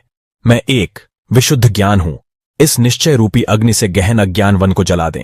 इस प्रकार शोकरहित होकर सुखी हो जाए। जहां ये विश्व रस्सी में सर्प की तरह अवास्तविक लगे, उस आनंद, परम आनंद की अनुभूति करके सुख से रहें। स्वयं को मुक्त मानने वाला मुक्त ही है और बद्ध मानने वाला बंधा हुआ ही है। यह कहावत सत्य ही है कि जैसी बुद्धि होती है वैसी ही गति होती है। आत्मा साक्षी, सर्वव्यापी, पूर्ण, एक, मुक्त, चेतन, अक्रिय, असंग, इच्छा रहित एवं शांत है। भ्रमवश ही ये सांसारिक प्रतीत होती है। अपरिवर्तनीय, चेतन व अद्वैत आत्मा का चिंतन करें और मैं के भ्रमरूपी आभास से मुक्त होकर बाह्य विश्व की अपने अंदर ही भावना करें। हे पुत्र, बहुत समय से आप मैं शरीर हूं इस भाव बंधन से बंधे हैं। स्वयं को अनुभव कर ज्ञान रूपी तलवार से इस बंधन को काटकर सुखी हो जाए। आप असंग, अक्रिय, स्वयं प्रकाशवान तथा सर्वथा दोषमुक्त हैं। आपका ध्यान द्वारा मस्तिष्क को शांत रखने का प्रयत्न ही बंधन है। यह विश्व तुम्हारे द्वारा व्याप्त किया हुआ है, वास्तव में तुमने इसे व्याप्त किया हुआ है। तुम शुद्ध और ज्ञान स्वरूप हो। छोटेपन की भावना से ग्रस्त मत हो। आप इच्छा रहित, विकार रहित, घन, ठोस, शीतलता के धाम, अगाध बुद्धिमान हैं। शांत होकर केवल चैतन्य की इच्छा वाले हो जाइए। आकार को असत्य जानकर निराकार को ही चिरस्थायी मानिए। इस तत्व को समझ लेने के बाद पुनः जन्म लेना संभव नहीं है। जिस प्रकार दर्पण में प्रतिबिंबित रूप उसके अंदर भी है और बाहर भी, उसी प्रकार परमात्मा इस शरीर के भीतर भी निवास करता है और उसके बाहर भी। जिस प्रकार एक ही आकाश पात्र के भीतर और बाहर व्याप्त है, उसी प्रकार शाश्वत और सतत परमात्मा समस्त प्राणियों में विद्यमान है। विद्वान अष्टावक्र की बुद्धिमत्ता से आप सभी लोग परिचित होंगे। जनक की सभा में उन्होंने बंदी से शास्त्रार्थ करके अपनी विद्वता का परिचय दिया था और बंदी को उनके अहंकार के बारे में झांत करवाया था। अब चलते उनके द्वारा रचित महागीता के दूसरे अध्याय की तरफ। राजा जनक कहते हैं, आश्चर्य, मैं निष्कलंक, शांत, प्रकृति से परे, ज्ञान स्वरूप हूं। इतने समय तक मैं मोह से संतप्त किया गया। जिस प्रकार मैं इस शरीर को प्रकाशित करता हूं, उसी प्रकार इस विश्व को भी। अतः मैं यह समस्त विश्व ही हूं अथवा कुछ भी नहीं। अब शरीर सहित इस विश्व को त्याग कर किसी कौशल द्वारा ही मेरे द्वारा परमात्मा का दर्शन किया जाता है। जिस प्रकार पानी लहर, फेन और बुलबुलों से पृथक नहीं है, उसी प्रकार आत्मा भी स्वयं से निकले इस विश्व से अलग नहीं है। जिस प्रकार विचार करने पर वस्त्र तंतु, धागा मात्र ही झांत होता है, उसी प्रकार यह समस्त विश्व आत्मा मात्र ही है। जिस प्रकार गन्ने के रस से बनी शक्कर उससे ही व्याप्त होती है, उसी प्रकार यह विश्व मुझसे ही बना है और निरंतर मुझसे ही व्याप्त है। आत्मा अज्ञानवश ही विश्व के रूप में दिखाई देती है। आत्मज्ञान होने पर यह विश्व दिखाई नहीं देता है। रस्सी अज्ञानवश सर्प जैसी दिखाई देती है। रस्सी का ज्ञान हो जाने पर सर्प दिखाई नहीं देता है। प्रकाश मेरा स्वरूप है, इसके अतिरिक्त मैं कुछ और नहीं हूं। प्रकाश जैसे इस विश्व को प्रकाशित करता है, वैसे ही इस मैं भाव को भी आश्चर्य, यह कल्पित विश्व अज्ञान से मुझ में दिखाई देता है। जैसे सीप में चांदी, रस्सी में सर्प और सूर्य किरणों में पानी। मुझसे उत्पन्न हुआ विश्व मुझ में ही विलीन हो जाता है, जैसे घड़ा मिट्टी में, लहर जल में और कड़ा सोने में विलीन हो जाता है। आश्चर्य है, मुझको नमस्कार है, समस्त विश्व के नष्ट हो जाने पर भी जिसका विनाश नहीं होता, जो तृण से ब्रह्मा तक सबका विनाश होने पर भी विद्यमान रहता है। आश्चर्य है, मुझको नमस्कार है, मैं एक हूं, शरीर वाला होते हुए भी जो न कहीं जाता है और न कहीं आता है और समस्त विश्व को व्याप्त करके स्थित है। आश्चर्य है, मुझको नमस्कार है, जो कुशल है और जिसके समान कोई और नहीं है, जिसने इस शरीर को बिना स्पर्श करते हुए इस विश्व को अनादिकाल से धारण किया हुआ है। आश्चर्य है, मुझको नमस्कार है, जिसका यह कुछ भी नहीं है, अथवा जो भी वाणी और मन से समझ में आता है वह सब जिसका है। ज्ञान, झेय और झांता, ये तीनों वास्तव में नहीं है। ये जो अज्ञानवश दिखाई देता है वह निष्कलंक मैं ही हूं। द्वैत, भेद सभी दुखों का मूल कारण है। इसके अतिरिक्त कोई और औषधि नहीं है कि यह सब जो दिखाई दे रहा है वह सब असत्य है। मैं एक चैतन्य और निर्मल हूं। मैं केवल ज्ञान स्वरूप हूं। अज्ञान से ही मेरे द्वारा स्वयं में अन्य गुण कल्पित किए गए हैं। ऐसा विचार करके मैं सनातन और कारण रहित रूप से स्थित हूं। न मुझे कोई बंधन है और न कोई मुक्ति का भ्रम। मैं शांत और आश्रय रहित हूं। मुझ में स्थित यह विश्व भी वस्तुतः मुझ में स्थित नहीं है। यह निश्चित है कि इस शरीर सहित यह विश्व अस्तित्वहीन है। केवल शुद्ध चैतन्य आत्मा का ही अस्तित्व है। अब इसमें क्या कल्पना की जाए? शरीर, स्वर्ग, नरक, बंधन, मोक्ष और भय, ये सब कल्पना मात्र ही हैं। इनसे मुझ चैतन्य स्वरूप का क्या प्रयोजन है? आश्चर्य कि मैं लोगों के समूह में भी दूसरे को नहीं देखता हूं, वह भी निर्जन ही प्रतीत होता है। अब मैं किससे मोह करूं? न मैं शरीर हूं, न यह शरीर ही मेरा है, न मैं जीव हूं, मैं चैतन्य हूं। मेरे अंदर जीने की इच्छा ही मेरा बंधन थी। मुझ अनंत महासागर में चित्तवायु उठने पर ब्रह्मांड रूपी विचित्र तरंगें उपस्थित हो जाती हैं।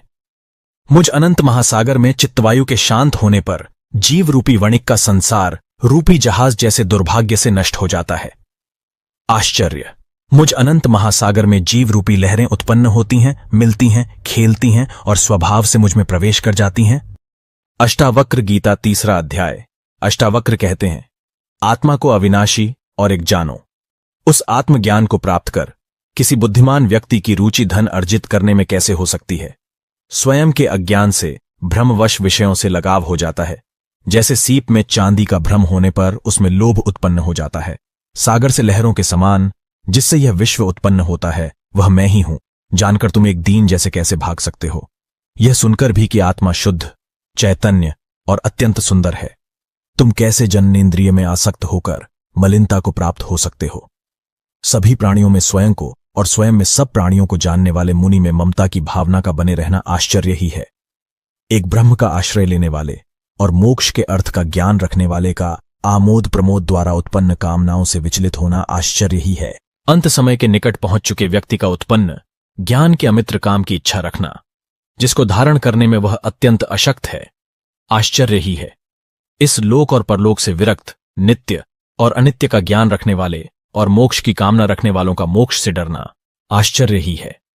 सदा केवल आत्मा का दर्शन करने वाले बुद्धिमान व्यक्ति भोजन कराने पर या पीड़ित करने पर न प्रसन्न होते हैं और न क्रोध ही करते हैं। अपने कार्यशील शरीर को दूसरों के शरीरों की तरह देखने वाले महापुरुषों को प्रशंसा या निंदा कैसे विचलित कर सकती है? समस्त जिज्ञासाओं से रहित इस विश्व को माया में कल्पित देखने वाले स्थिर प्रज्ञा वाले व्यक्ति को आसन्न मृत्यु भी कैसे भयभीत कर सकती है?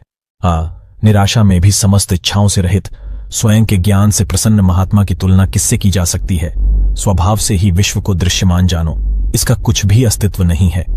यह ग्रहण करने योग्य है और यह त्यागने योग्य। देखने वाला स्थिर प्रज्ञायुक्त व्यक्ति क्या देखता है? विषयों की आतंरिक आसक्ति का त्याग करने वाले, संदेह से परे, बिना किसी इच्छा वाले व्यक्ति को स्वतः आने वाले भोग न दुखी कर सकते हैं और न सुखी। अब सुनते हैं अष्टावक्र जी द्वारा रचित महागीता का 4 अध्याय। अष्टावक्र कहते हैं, स्वयं को जानने वाला बुद्धिमान व्यक्ति इस संसार की परिस्थितियों को खेल की तरह लेता है। उसकी सांसारिक परिस्थितियों का बोझ दबाव लेने वाले मोहित व्यक्ति के साथ बिल्कुल भी समानता नहीं है। जिस पद की इंद्र आदि सभी देवता इच्छा रखते हैं, उस पद में स्थित होकर भी योगी हर्ष नहीं करता है। उस ब्रह्म को जानने वाले के अंतःकरण से पुण्य और पाप का स्पर्श नहीं होता है। जिस प्रकार आकाश में दिखने वाले धुएं से आकाश का संयोग नहीं होता है। जिस महापुरुष ने स्वयं को ही इस समस्त जगत के रूप में जान लिया है, उसके स्वेच्छा से वर्तमान में रहने को रोकने की सामर्थ्य किसमें है? ब्रह्मा से तृण तक चारों प्रकार के प्राणियों में केवल आत्मज्ञानी ही इच्छा और अनिच्छा का परित्याग करने में समर्थ है। आत्मा को एक और जगत का ईश्वर कोई ही जानता है। जो ऐसा जान जाता है उसको किसी से भी किसी प्रकार का भय नहीं है। अष्टावक्र गीता 5वां अध्याय। अष्टावक्र कहते हैं, तुम्हारा किसी से भी संयोग नहीं है, तुम शुद्ध हो, तुम क्या त्यागना चाहते हो? इस अवास्तविक सम्मिलन को समाप्त करके ब्रह्म से योग एक रूपता को प्राप्त करो।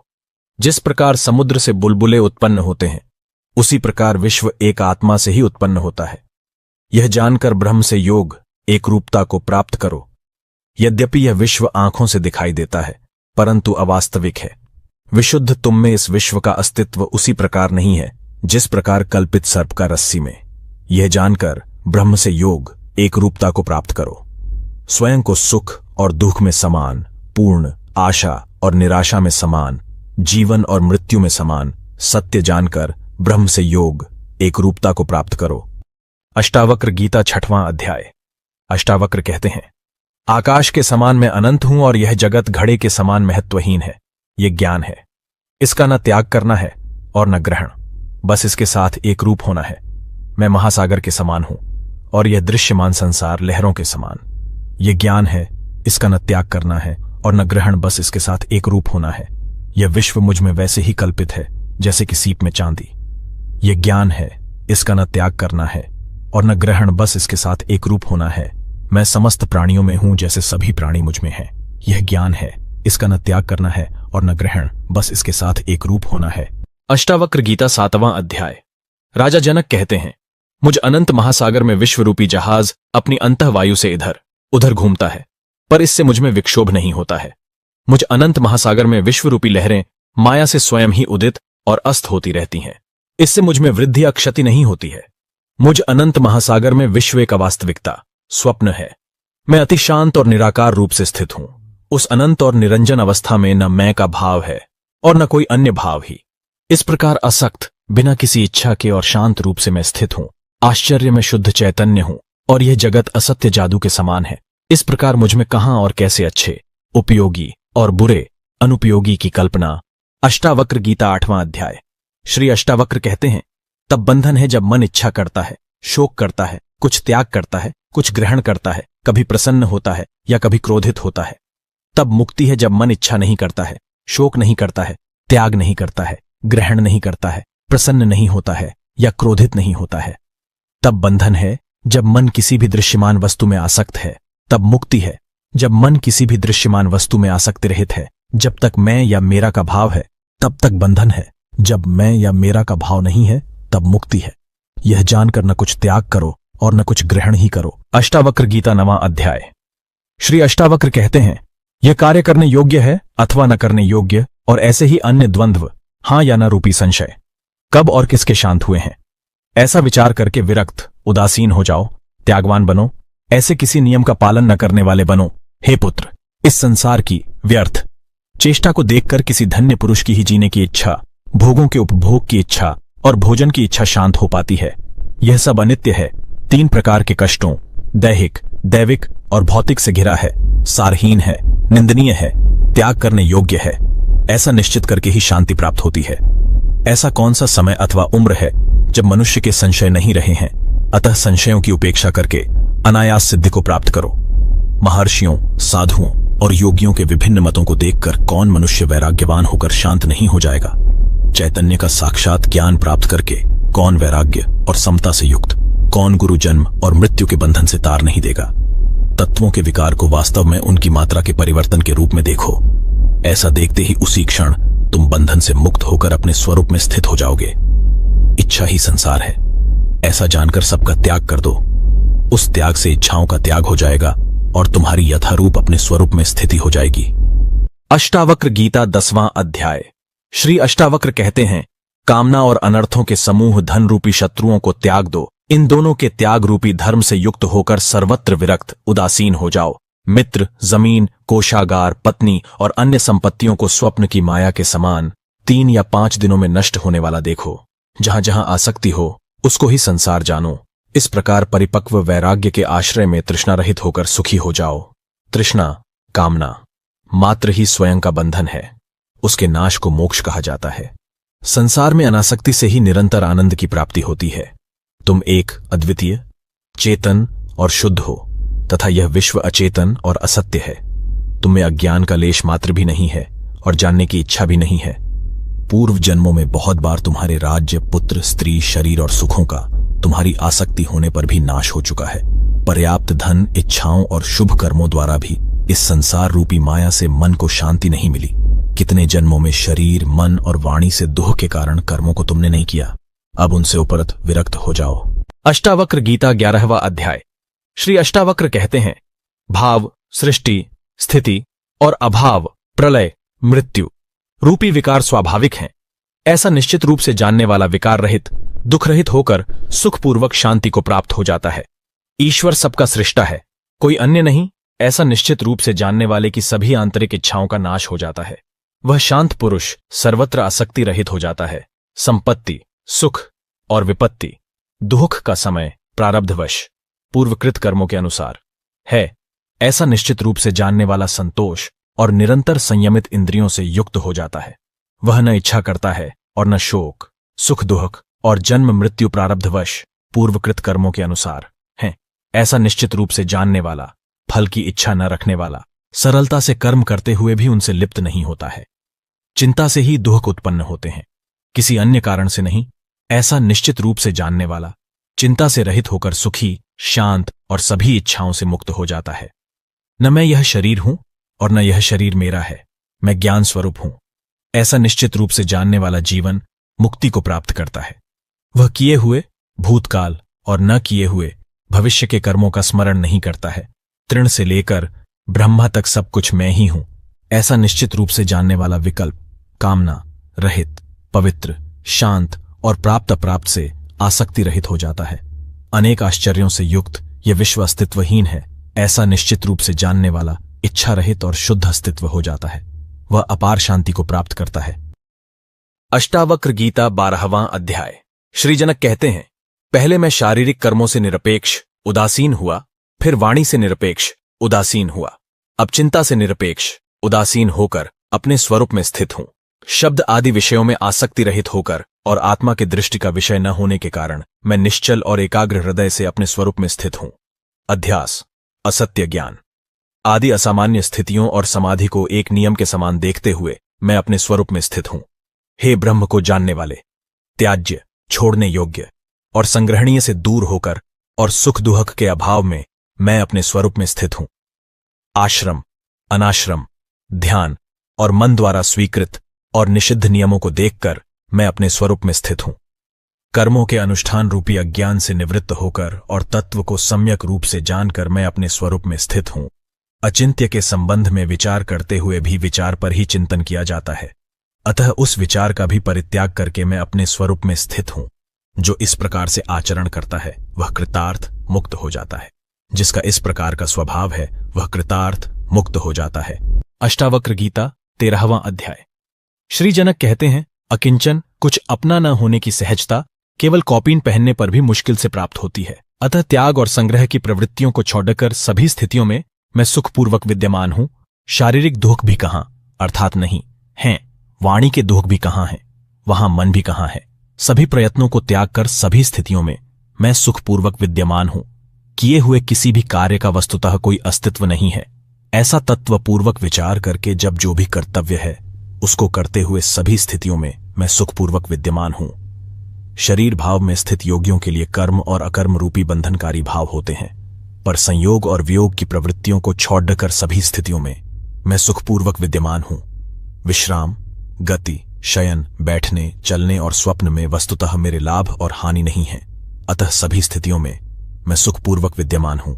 सोने में मेरी हानि नहीं है और उद्योग अथवा अनुद्योग में मेरा लाभ नहीं है, अतः हर्ष और शोक की प्रवृत्तियों को छोड़कर सभी स्थितियों में मैं सुखपूर्वक विद्यमान हूं। सुख, दुख आदि स्थितियों के क्रम से आने के नियम पर बार बार विचार करके शुभ, अच्छे और अशुभ, बुरे की प्रवृत्तियों को छोड़कर सभी स्थितियों में मैं सुखपूर्वक विद्यमान हूं। अष्टावक्र गीता 14वां अध्याय।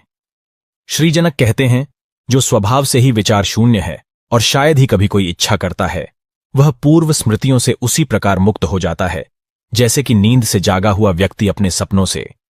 जब मैं कोई इच्छा नहीं करता, तब मुझे धन, मित्रों, विषयों, शास्त्रों और विज्ञान से क्या प्रयोजन है? साक्षी पुरुष रूपी परमात्मा या ईश्वर को जानकर मैं बंधन और मोक्ष से निरपेक्ष हो गया हूं और मुझे मोक्ष की चिंता भी नहीं है। आतंरिक इच्छाओं से रहित, बाह्य रूप में चिंता रहित आचरण वाले, प्रायः मत्त पुरुष जैसे ही दिखने वाले प्रकाशित पुरुष अपने जैसे प्रकाशित पुरुषों द्वारा ही पहचाने जा सकते हैं। अष्टावक्र गीता 15वां अध्याय। श्री अष्टावक्र कहते हैं, सात्विक बुद्धि से युक्त मनुष्य साधारण प्रकार के उपदेश से भी कृतकृत्य मुक्त हो जाता है, परंतु ऐसा न होने पर, आजीवन जिज्ञासु होने पर भी परब्रह्म का यथार्थ ज्ञान नहीं होता है। विषयों से उदासीन होना मोक्ष है और विषयों में रस लेना बंधन है। ऐसा जानकर तुम्हारी जैसी इच्छा हो वैसा ही करो। वाणी, बुद्धि और कर्मों से महान कार्य करने वाले मनुष्यों को तत्व ज्ञान शांत, स्तब्ध और कर्म न करने वाला बना देता है। अतः सुख की इच्छा रखने वाले इसका त्याग कर देते हैं। न तुम शरीर हो और न यह शरीर तुम्हारा है, न ही तुम भोगने वाले अथवा करने वाले हो। तुम चैतन्य रूप हो, शाश्वत साक्षी हो, इच्छा रहित हो। अतः सुखपूर्वक रहो। राग प्रियता और द्वेष अप्रियता मन के धर्म हैं और तुम किसी भी प्रकार से मन नहीं हो। तुम कामना रहित हो, ज्ञान स्वरूप हो, विकार रहित हो। अतः सुखपूर्वक रहो। समस्त प्राणियों को स्वयं में और स्वयं को सभी प्राणियों में स्थित जानकर अहंकार और आसक्ति से रहित होकर तुम सुखी हो जाओ। इस विश्व की उत्पत्ति तुमसे उसी प्रकार होती है जैसे कि समुद्र से लहरों की, इसमें संदेह नहीं है। तुम चैतन्य स्वरूप हो, अतः चिंता रहित हो जाओ। हे प्रिय, इस अनुभव पर निष्ठा रखो, इस पर श्रद्धा रखो। इस अनुभव की सत्यता के संबंध में मोहित मत हो। तुम ज्ञान स्वरूप हो, तुम प्रकृति से परे और आत्मस्वरूप भगवान हो। गुणों से निर्मित यह शरीर स्थिति, जन्म और मरण को प्राप्त होता है। आत्मा न आती है और न ही जाती है, अतः तुम क्यों शोक करते हो? यह शरीर सृष्टि के अंत तक रहे अथवा आज ही नाश को प्राप्त हो जाए। तुम तो चैतन्य स्वरूप हो, इससे तुम्हारी क्या हानि या लाभ है? अनंत महासमुद्र रूप, तुम में लहर रूप। यह विश्व स्वभाव से ही उदय और अस्त को प्राप्त होता है, इसमें तुम्हारी क्या वृद्धि या क्षति है? हे प्रिय, तुम केवल चैतन्य रूप हो और यह विश्व तुमसे अलग नहीं है। अतः किसी की किसी से श्रेष्ठता या निम्नता की कल्पना किस प्रकार की जा सकती है? इस अव्यय, शांत, चैतन्य, निर्मल आकाश में तुम अकेले ही हो। अतः तुम में जन्म, कर्म और अहंकार की कल्पना किस प्रकार की जा सकती है?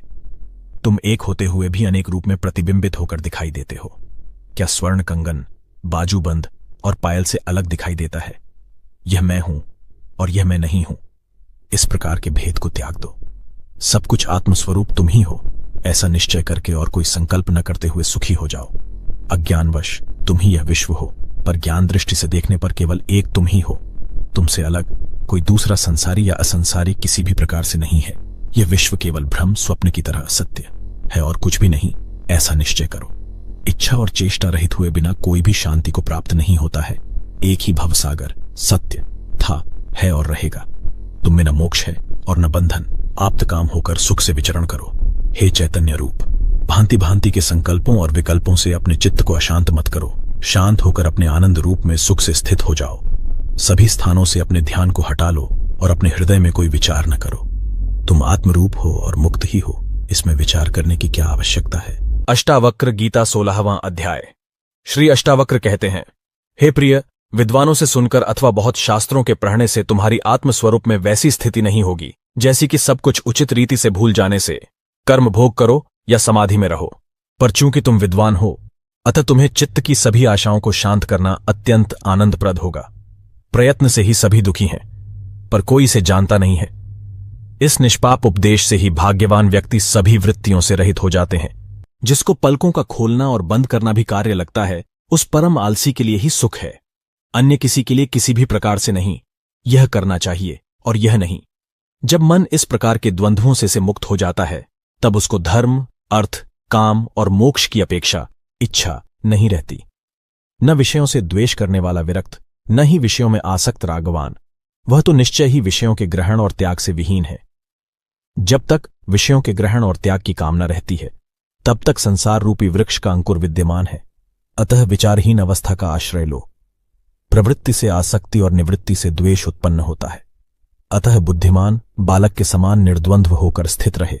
विषय में आसक्त पुरुष दुख से बचने के लिए संसार का त्याग करना चाहता है, पर वह विरक्त ही सुखी है जो उन दुखों में भी खेद नहीं करता है, जो मोक्ष भी चाहता है और इस शरीर में आसक्ति भी रखता है।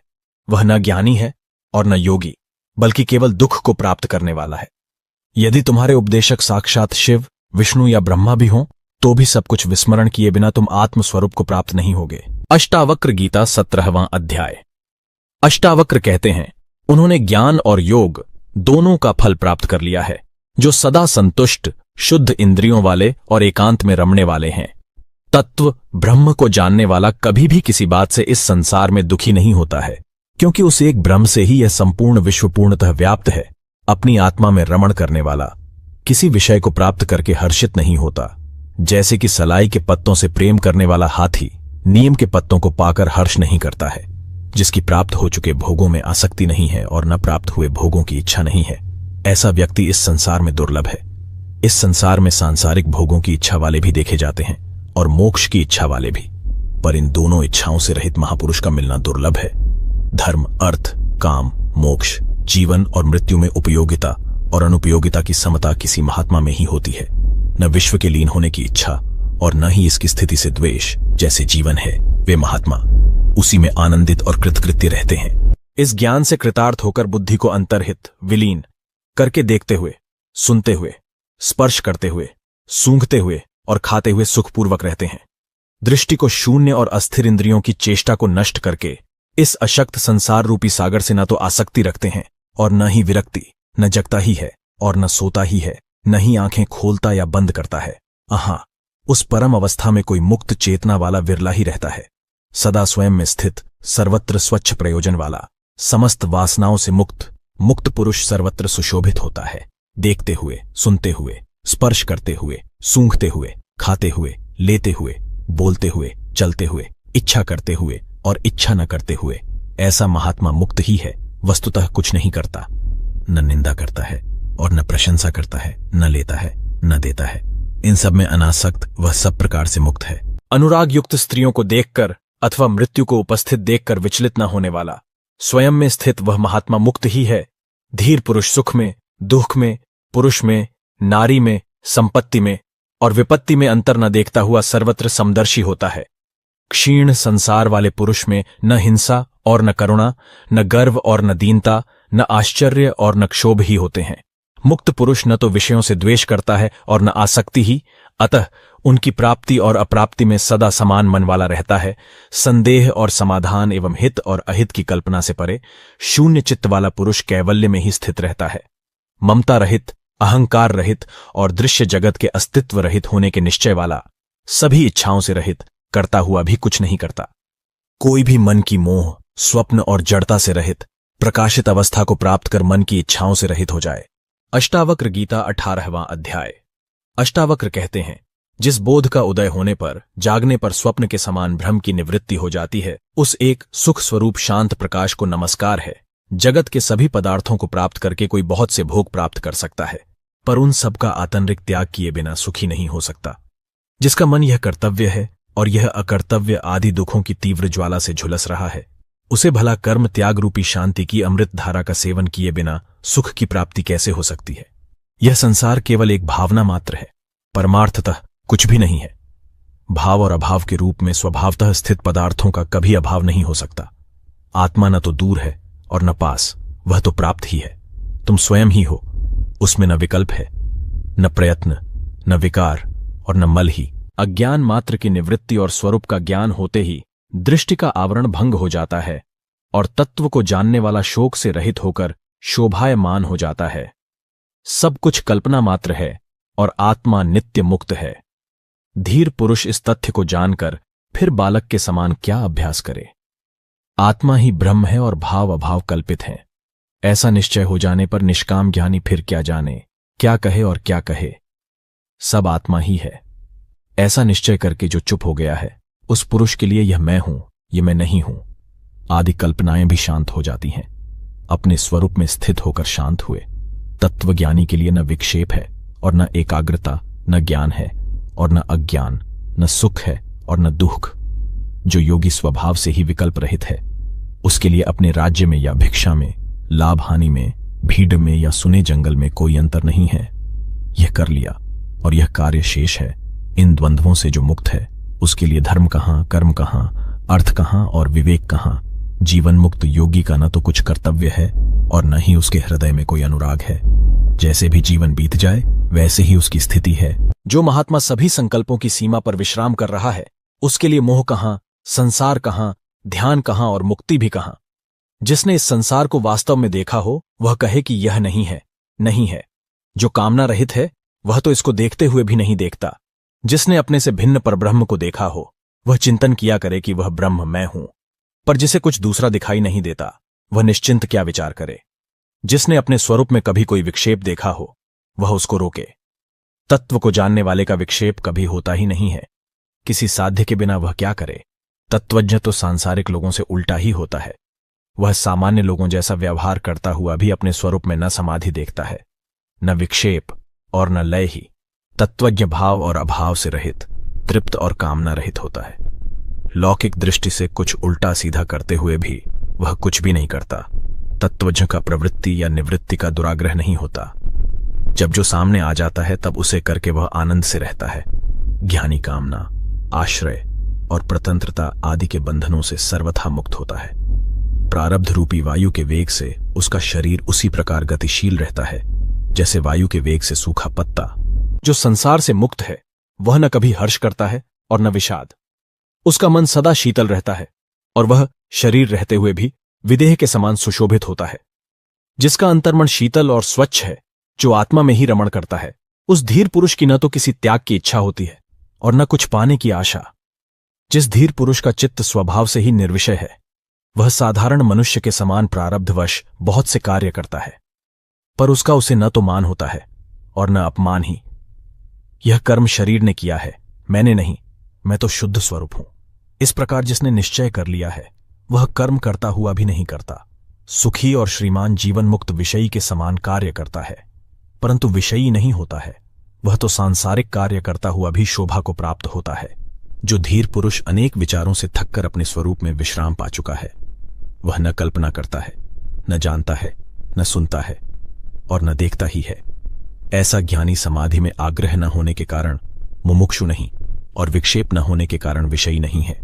मेरे अतिरिक्त जो कुछ भी दिख रहा है वह सब कल्पित ही है, ऐसा निश्चय करके सबको देखता हुआ वह ब्रह्म ही है। जिसके अंतःकरण में अहंकार विद्यमान है वह देखने में कर्म न करे तो भी करता है, पर जो धीर पुरुष निरहंकार है वह सब कुछ करते हुए भी कर्म नहीं करता। मुक्त पुरुष के चित्त में न उद्वेग है, न संतोष और न कर्तृत्व का अभिमान ही है। उसके चित्त में न आशा है, न संदेह। ऐसा चित्त ही सुशोभित होता है। सो जीवन मुक्त का चित्त ध्यान से विरत होने के लिए और व्यवहार करने की चेष्टा नहीं करता है। निमित्त के शून्य होने पर वह ध्यान से विरत भी होता है और व्यवहार भी करता है। अविवेकी पुरुष यथार्थ तत्व का वर्णन सुनकर और अधिक मोह को प्राप्त होता है या संकुचित हो जाता है। कभी कभी तो कुछ बुद्धिमान भी उसी अविवेकी के समान व्यवहार करने लगते हैं। मूढ़ पुरुष बार बार चित्त की एकाग्रता और निरोध का अभ्यास करते हैं। धीर पुरुष सुषुप्त के समान अपने स्वरूप में स्थित रहते हुए कुछ भी कर्तव्य रूप से नहीं करते। मूढ़ पुरुष प्रयत्न से या प्रयत्न के त्याग से शांति प्राप्त नहीं करता, पर प्रज्ञावान पुरुष तत्व के निश्चय मात्र से शांति प्राप्त कर लेता है। आत्मा के संबंध में जो लोग अभ्यास में लग रहे हैं वे अपने शुद्ध, बुद्ध, प्रिय, पूर्ण, निष्प्रपंच और निरामय ब्रह्म स्वरूप को नहीं जानते। अज्ञानी मनुष्य कर्म रूपी अभ्यास से मुक्ति नहीं पा सकता और ज्ञानी कर्म रहित होने पर भी केवल ज्ञान से मुक्ति प्राप्त कर लेता है। अज्ञानी को ब्रह्म का साक्षात्कार नहीं हो सकता क्योंकि वह ब्रह्म होना चाहता है। ज्ञानी पुरुष इच्छा न करने पर भी परब्रह्म बोध स्वरूप में रहता है। अज्ञानी निराधार आग्रहों में पड़कर संसार का पोषण करते रहते हैं। ज्ञानियों ने सभी अनर्थों की जड़ इस संसार की सत्ता का ही पूर्ण नाश कर दिया है। अज्ञानी शांति नहीं प्राप्त कर सकता क्योंकि वह शांत होने की इच्छा से ग्रस्त है। ज्ञानी पुरुष तत्व का दृढ़ निश्चय करके सदैव शांत चित्त ही रहता है। कोई पदार्थ की सत्ता की भावना करता है और कोई पदार्थों की असत्ता की। ज्ञानी तो भाव अभाव दोनों की भावना को छोड़कर निश्चिंत रहता है। बुद्धिहीन पुरुष अज्ञानवश अपने शुद्ध अद्वितीय स्वरूप का ज्ञान तो प्राप्त करते नहीं पर केवल भावना करते हैं। उन्हें जीवन पर्यंत शांति नहीं मिलती। मुमुक्षु पुरुष की बुद्धि कुछ आश्रय ग्रहण किए बिना नहीं रहती। मुक्त पुरुष की बुद्धि तो सब प्रकार से निष्काम और निराश्रय ही रहती है। अज्ञानी पुरुष विषय रूपी मत वाले हाथियों को देखकर भयभीत हो जाते हैं और शरण के लिए तुरंत निरोध और एकाग्रता की सिद्धि के लिए झटपट चित्त की गुफा में घुस जाते हैं। कामना रहित ज्ञानी सिंह है, उसे देखते ही विषय रूपी मत वाले हाथी चुपचाप भाग जाते हैं। उनकी एक नहीं चलती, उलटे वे तरह तरह से खुशामद करके सेवा करते हैं। शंका रहित ज्ञानी पुरुष मुक्ति के साधनों का अभ्यास नहीं करता, वह तो देखते, सुनते, छूते, सूंघते, भोगते हुए भी आनंद में मग्न रहता है। शुद्ध बुद्धि पुरुष वस्तु तत्व के केवल सुनने मात्र से आकुलता रहित हो जाता है, फिर आचार अनाचार या उदासीनता पर उसकी दृष्टि नहीं जाती। स्वभाव में स्थित ज्ञानी शुभ हो या अशुभ, जो जब करने के लिए सामने आ जाता है तब वह उसे बालक की चेष्टा के समान सरलता से कर डालता है।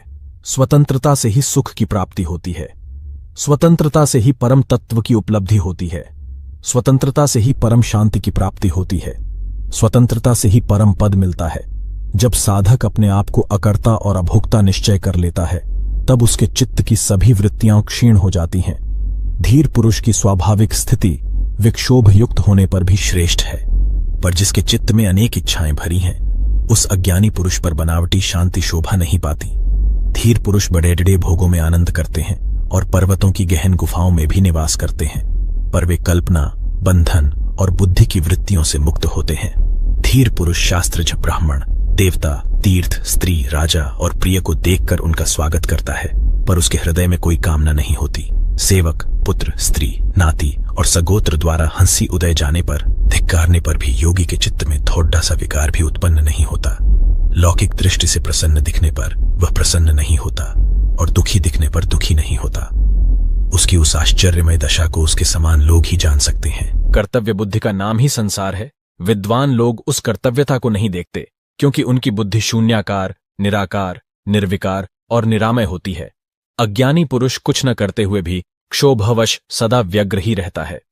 योगी पुरुष बहुत से कार्य करता हुआ भी शांत रहता है। शांत बुद्धि वाला पुरुष सुख से बैठता है, सुख से सोता है, सुख से आता जाता है, सुख से बोलता है और सुख से ही खाता है। जो बड़ढ़े सरोवर के समान शांत है और लौकिक आचरण करते हुए जिसको अन्य लोगों के समान दुख नहीं होता, वह दुख रहित ज्ञानी शोभित होता है। मूढ़ में निवृत्ति से भी प्रवृत्ति उत्पन्न हो जाती है और धीर पुरुष की प्रवृत्ति भी निर्वृत्ति के समान फलदायिनी है। अज्ञानी पुरुष प्रायः गृह आदि पदार्थों से वैराग्य करता दिखाई देता है, पर जिसका देह अभिमान नष्ट हो चुका है उसके लिए कहाँ राग और कहाँ विराग। अज्ञानी की दृष्टि सदा भाव या अभाव में लगी रहती है, पर धीर पुरुष तो दृश्य को देखते रहने पर भी आत्मस्वरूप को देखने के कारण कुछ नहीं देखती। जो धीर पुरुष सभी कार्यों में एक बालक के समान निष्काम भाव से व्यवहार करता है वह शुद्ध है और कर्म करने पर भी उससे लिप्त नहीं होता। वह आत्मज्ञानी धन्य है जो सभी स्थितियों में समान रहता है। देखते, सुनते, छूते, सूंघते और खाते पीते भी उसका मन कामना रहित होता है। धीर पुरुष सदा आकाश के समान निर्विकल्प रहता है। उसकी दृष्टि में संसार कहां और उसकी प्रतीति कहां, उसके लिए साध्य क्या और साधन क्या। जिस सन्यासी को अपने अखंड स्वरूप में सदा स्वाभाविक रूप से समाधि रहती है, जो पूर्ण स्वानंद स्वरूप है, वही विजयी है। बहुत कहने से क्या लाभ। महात्मा पुरुष भोग और मोक्ष दोनों की इच्छा नहीं करता और सदा सर्वत्र राग रहित होता है। महतत्व से लेकर संपूर्ण द्वैत रूप दृश्य जगत नाम मात्र का ही विस्तार है। शुद्ध बोध स्वरूप धीर ने जब उसका भी परित्याग कर दिया, फिर भला उसका क्या कर्तव्य शेष है। यह संपूर्ण दृश्य जगत भ्रम मात्र है, यह कुछ नहीं है। ऐसे निश्चय से युक्त पुरुष दृश्य की स्फूर्ति से भी रहित हो जाता है और स्वभाव से ही शांत हो जाता है। जो शुद्ध स्फुरण रूप है, जिसे दृश्य सत्तावान नहीं मालूम पड़ी देता, उसके लिए विधि क्या, वैराग्य क्या, त्याग क्या और शांति भी क्या। जो अनंत रूप से स्वयं स्फुरित हो रहा है और प्रकृति की पृथक सत्ता को नहीं देखता है, उसके लिए बंधन कहां, मोक्ष कहां, हर्ष कहां और विषाद कहां। बुद्धि के अंत तक ही संसार है और यह केवल माया का विवर्त है। इस तत्व को जानने वाला बुद्धिमान ममता, अहंकार और कामना से रहित होकर शोभित होता है। जो मुनि संताप से रहित अपने अविनाशी स्वरूप को जानता है, उसके लिए विद्या कहां और विश्व कहां अथवा देह कहां और मैं मेरा कहां। अज्ञानी तत्व का श्रवण करके भी अपनी मूर्ता का त्याग नहीं करता। वह बाह्य रूप से तो निसंकल्प हो जाता है, पर उसके अंतर्मन में विषयों की इच्छा बनी रहती है। ज्ञान से जिसका कर्म बंधन नष्ट हो गया है, वह लौकिक रूप से कर्म करता रहे तो भी उसके कुछ करने या कहने का अवसर नहीं रहता, क्योंकि वह अकर्ता और अवक्ता है। जो धीर सदा निर्विकार और भय रहित है, उसके लिए अंधकार कहां, प्रकाश कहां और त्याग कहां। उसके लिए किसी का अस्तित्व नहीं रहता। योगी को धैर्य कहां, विवेक कहां और निर्भयता भी कहां। उसका स्वभाव अनिर्वचनीय है और वह वस्तुतः स्वभाव रहित है। योगी के लिए न स्वर्ग है, न नरक और न जीवन मुक्ति ही। इस संबंध में अधिक कहने से क्या लाभ है। योग की दृष्टि से कुछ भी नहीं है। धीर का चित्त ऐसे शीतल रहता है जैसे वह अमृत से परिपूर्ण हो। वह न लाभ की आशा करता है और न हानि का शोक। धीर पुरुष न संत की स्तुति करता है और न दुष्ट की निंदा। वह सुख दुख में समान, स्वयं में तृप्त रहता है। वह अपने लिए कोई भी कर्तव्य नहीं देखता। इन धीर पुरुष न संसार से द्वेष करता है और न आत्मदर्शन की इच्छा। वह हर्ष और शोक से रहित है। लौकिक दृष्टि से वह न तो मृत है और न जीवित। जो धीर पुरुष पुत्र स्त्री आदि के प्रति आसक्ति से रहित होता है, विषय की उपलब्धि में उसकी प्रवृत्ति नहीं होती, अपने शरीर के लिए भी निश्चिंत रहता है, सभी आशाओं से रहित होता है, वह सुशोभित होता है। जहां सूर्यास्त हुआ वहां सो लिया, जहां इच्छा हुई वहां रह लिया, जो सामने आया उसी के अनुसार व्यवहार कर लिया। इस प्रकार धीर सर्वत्र संतुष्ट रहता है। जो अपने आत्मस्वरूप में विश्राम करते हुए सभी प्रपंचों का नाश कर चुका है, उस महात्मा को शरीर रहे अथवा नष्ट हो जाए, ऐसी चिंता भी नहीं होती। ज्ञानी पुरुष संग्रह रहित, स्वच्छंद, निर्द्वंद्व और संशय रहित होता है। वह किसी भाव में आसक्त नहीं होता। वह तो केवल आनंद से विहार करता है। धीर पुरुष की हृदय ग्रंथि खुल जाती है, रज और तम नष्ट हो जाते हैं। वह मिट्टी के रेले, पत्थर और सोने को समान दृष्टि से देखता है। ममता रहित वह सुशोभित होता है। जो इस दृश्य प्रपंच पर ध्यान नहीं देता, आत्मतृप्त है, जिसके हृदय में जरा सी भी कामना नहीं होती। ऐसे मुक्त आत्मा की तुलना किसके साथ की जा सकती है। कामना रहित धीर के अतिरिक्त ऐसा और कौन है जो जानते हुए भी न जाने, देखते हुए भी न देखे और बोलते हुए भी न बोले। राजा हो या रंग, जो कामना रहित है वही सुशोभित होता है। जिसकी दृश्य वस्तुओं में शुभ और अशुभ बुद्धि समाप्त हो गई है, वह निष्काम है। योगी निष्कपट, सरल और चरित्रवान होता है। उसके लिए स्वच्छंदता क्या, संकोच क्या और तत्व विचार भी क्या। जो अपने स्वरूप में विश्राम करके तृप्त है, आशा रहित है, दुख रहित है, वह अपने अंतःकरण में जिस आनंद का अनुभव करता है, वह कैसे किसी को बताया जा सकता है। धीर पुरुष पद पद पर तृप्त रहता है। वह सोकर भी नहीं सोता, वह स्वप्न देखकर भी नहीं देखता और जागृत रहने पर भी नहीं जगता। धीर पुरुष चिंतावान होने पर भी चिंता रहित होता है, इंद्रिय युक्त होने पर भी इंद्रिय रहित होता है, बुद्धि युक्त होने पर भी बुद्धि रहित होता है और अहंकार सहित होने पर भी अहंकार रहित होता है। धीर पुरुष न सुखी होता है और न दुखी, न विरक्त होता है और न अनुरक्त। वह न मुमुक्षु है और न मुक्त। वह कुछ नहीं है, कुछ नहीं है। धीर पुरुष विक्षेप में विक्षिप्त नहीं होता, समाधि में समाधिस्थ नहीं होता। धीर पुरुष सभी स्थितियों में अपने स्वरूप में स्थित रहता है। कर्तव्य रहित होने से शांत होता है, सदा समान रहता है। तृष्णा रहित होने के कारण वह क्या किया और क्या नहीं, इन बातों का स्मरण नहीं करता।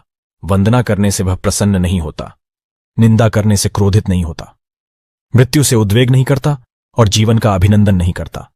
शांत बुद्धि वाला धीर न तो जनसमूह की ओर दौड़ता है और न वन की ओर।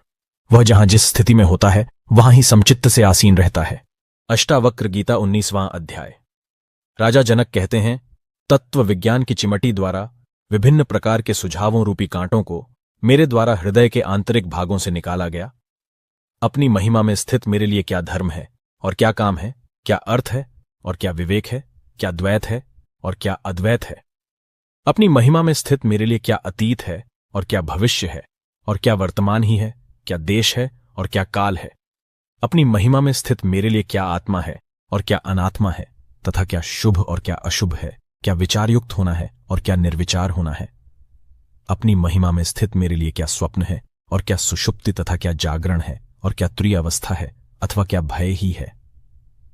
अपनी महिमा में स्थित मेरे लिए क्या दूर है और क्या पास है, तथा क्या बाह्य है और क्या आतंरिक है, क्या स्थूल है और क्या सूक्ष्म है।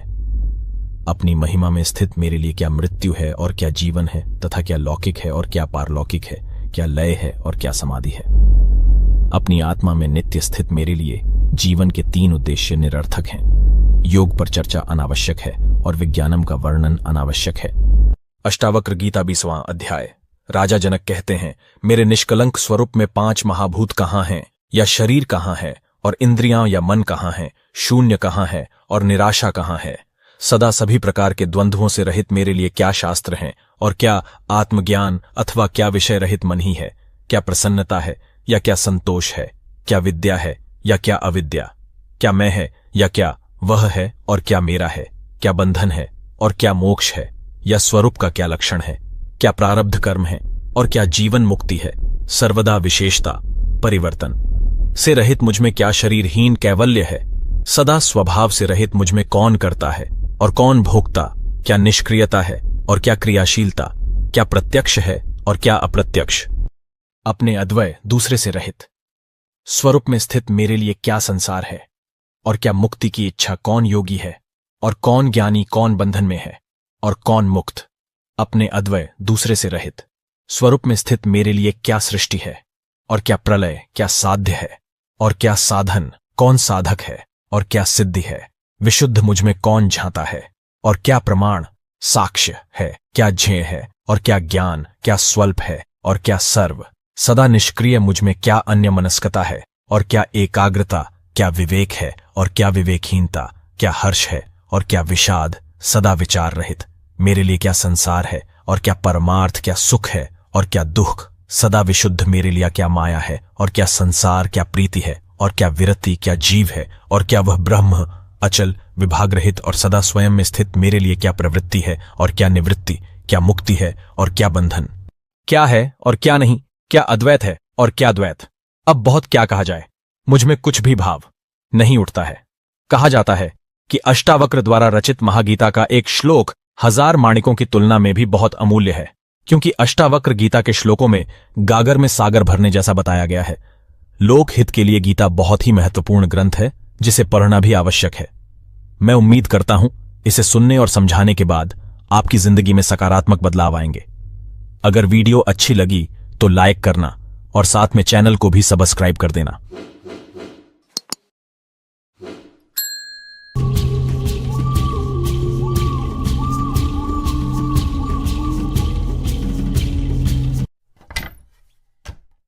फियर में आपको डर लगता है किसी चीज से, how to overcome your fear, बताओ जी। जैसे कि एक भूत आपको दिख रहा है, आप पूछ रहे हो कि how to overcome that ghost. एक ये तरीका हो सकता है, एक ये हो सकता है व्हाट इज घोस्ट। भूत होते हैं नहीं होते हैं भूत क्या होता है, भूत है भी या नहीं है, समझ गए। इन दोनों का फर्क समझ आ रहा है। हाउ टू ओवरकम घोस्ट में मैं क्या करूंगा, आपको टिप्स दूंगा कि ना, वो एक जो हॉरर मूवीज होती हैं जिसमें जैसे दिखाते हैं कि अपने गले में यहाँ पे क्रॉस पहन लो, है ना, हाथ में यहाँ पे ओम बनवा लो और ऐसे भूत को दिखा दो, उसमें से कुछ शक्तियां निकलेंगी और भूत मर जाएगा। ठीक है, तो ऐसी ऐसी में कुछ चीजें आपको, ये ताबीज पहन लो व्हाटएवर, या झाड़ा लगवा लो, हनुमान चालीसा जेब में रखो, रटी लो ना। जैसे भूत दिखे जय हनुमान, क्या भूत का एंटरटेनमेंट हो जाएगा, आपका होना हो। भूत कहेगा ये बंदा सही है यार, हाँ इसके साथ खेलते रहो। तो ये एक तरीका है। सुबह से रात तक आप जो भी कुछ करते हो बस इस हाउ टू में ही फंसे रहते हो। Nobody in this world ask this question, what is fear? ना आपके घर में कोई ये बात करेगा, ना कॉलेज में, ना यहाँ पे, ना वहाँ पे। अच्छा डर लग रहा है, अरे डरने की क्या जरूरत है, आकर के आपको एडवाइस दे देंगे। उनको उसी सिचुएशन में डाल दो, वो डर जाएंगे। जैसे आपके पेरेंट्स कहेंगे कि भाई एग्जाम से क्यों डर रहा है, राइट? उनको बोलो आप दे दो ना एग्जाम, आप मत डरना। हाँ? जब तक हम किसी चीज को समझ नहीं लेते, उसका अच्छा बुरा नहीं समझ लेते, उसको तब तक हम कंट्रोल नहीं कर सकते। ये बात सही है कि सबसे पहले ये देखना चाहिए कि डर है क्या चीज, डर है क्या। दिस इज सो इंटरेस्टिंग, मुझे ऐसी चीजों में मजा आता है। मैं आपसे एक सिंपल सा क्वेश्चन पूछता हूं, can you be absolutely fearless? हाँ देखो, काम ही खत्म हो गया, काम खत्म। You are saying you can't be absolutely fearless, मतलब यू आर एक्सेप्टिंग फियर। वो फियर जो आपको बांध देता है, ये नहीं किया तो पता नहीं क्या हो जाएगा, ये किया तो पता नहीं क्या हो जाएगा। यही नहीं है आपकी लाइफ सुबह से रात तक। देखो, आराम से ऑब्जर्व करो, डर आपको बांध रहा है, ये बात आपको साफ नजर आ रही है। अगर थोड़ी सी भी अकल है तो आप देख सकते हैं,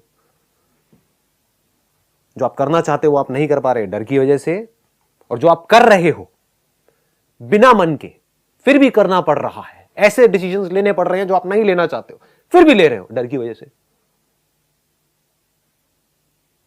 ये सच है झूठ है? तो व्हाट इज फियर? सर मैं पूछ नहीं रहा हूं, एक मिनट रुक जाओ। मैं आपको पहले पूरी तरीके से तैयार कर रहा हूं ताकि हम लोग पहले एक लेवल पे आए, फिर आराम से चलेंगे। जल्दीबाजी मत करो, अपने अंदर ही अंदर मत बोलो, जितना अंदर बोलोगे उतना ही बाहर बोलोगे।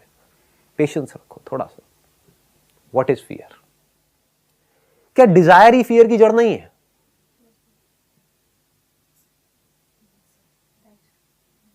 क्या अटैचमेंट फियर की जड़ नहीं है? क्या आप अपने डिजायर्स को छोड़ने के लिए तैयार हो?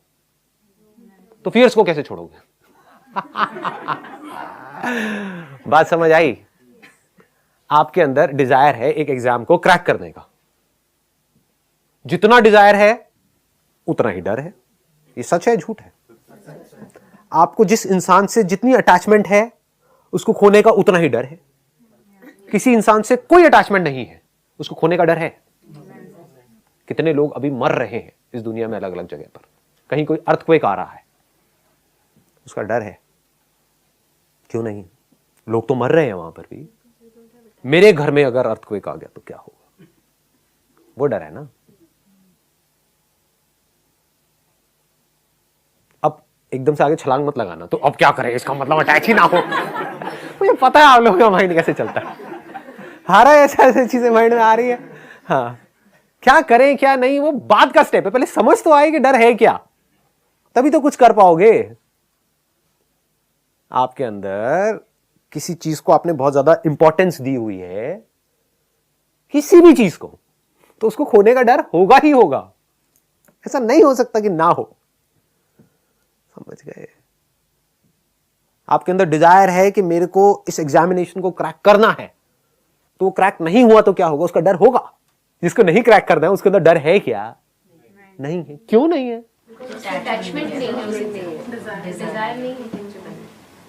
तो क्या डिजायर और फियर एक ही नहीं है? क्या ये दोनों अलग अलग हैं? एक ही सिक्के के दो पहलू नहीं है? पॉजिटिव एक नेगेटिव, एक नेगेटिव है दूसरा पॉजिटिव। उसको हम कह रहे हैं पॉजिटिव है, बट एक ही सिक्के के दो पहलू है। तो अब क्या पॉजिटिव क्या नेगेटिव? क्या डिजायर नेगेटिव नहीं है?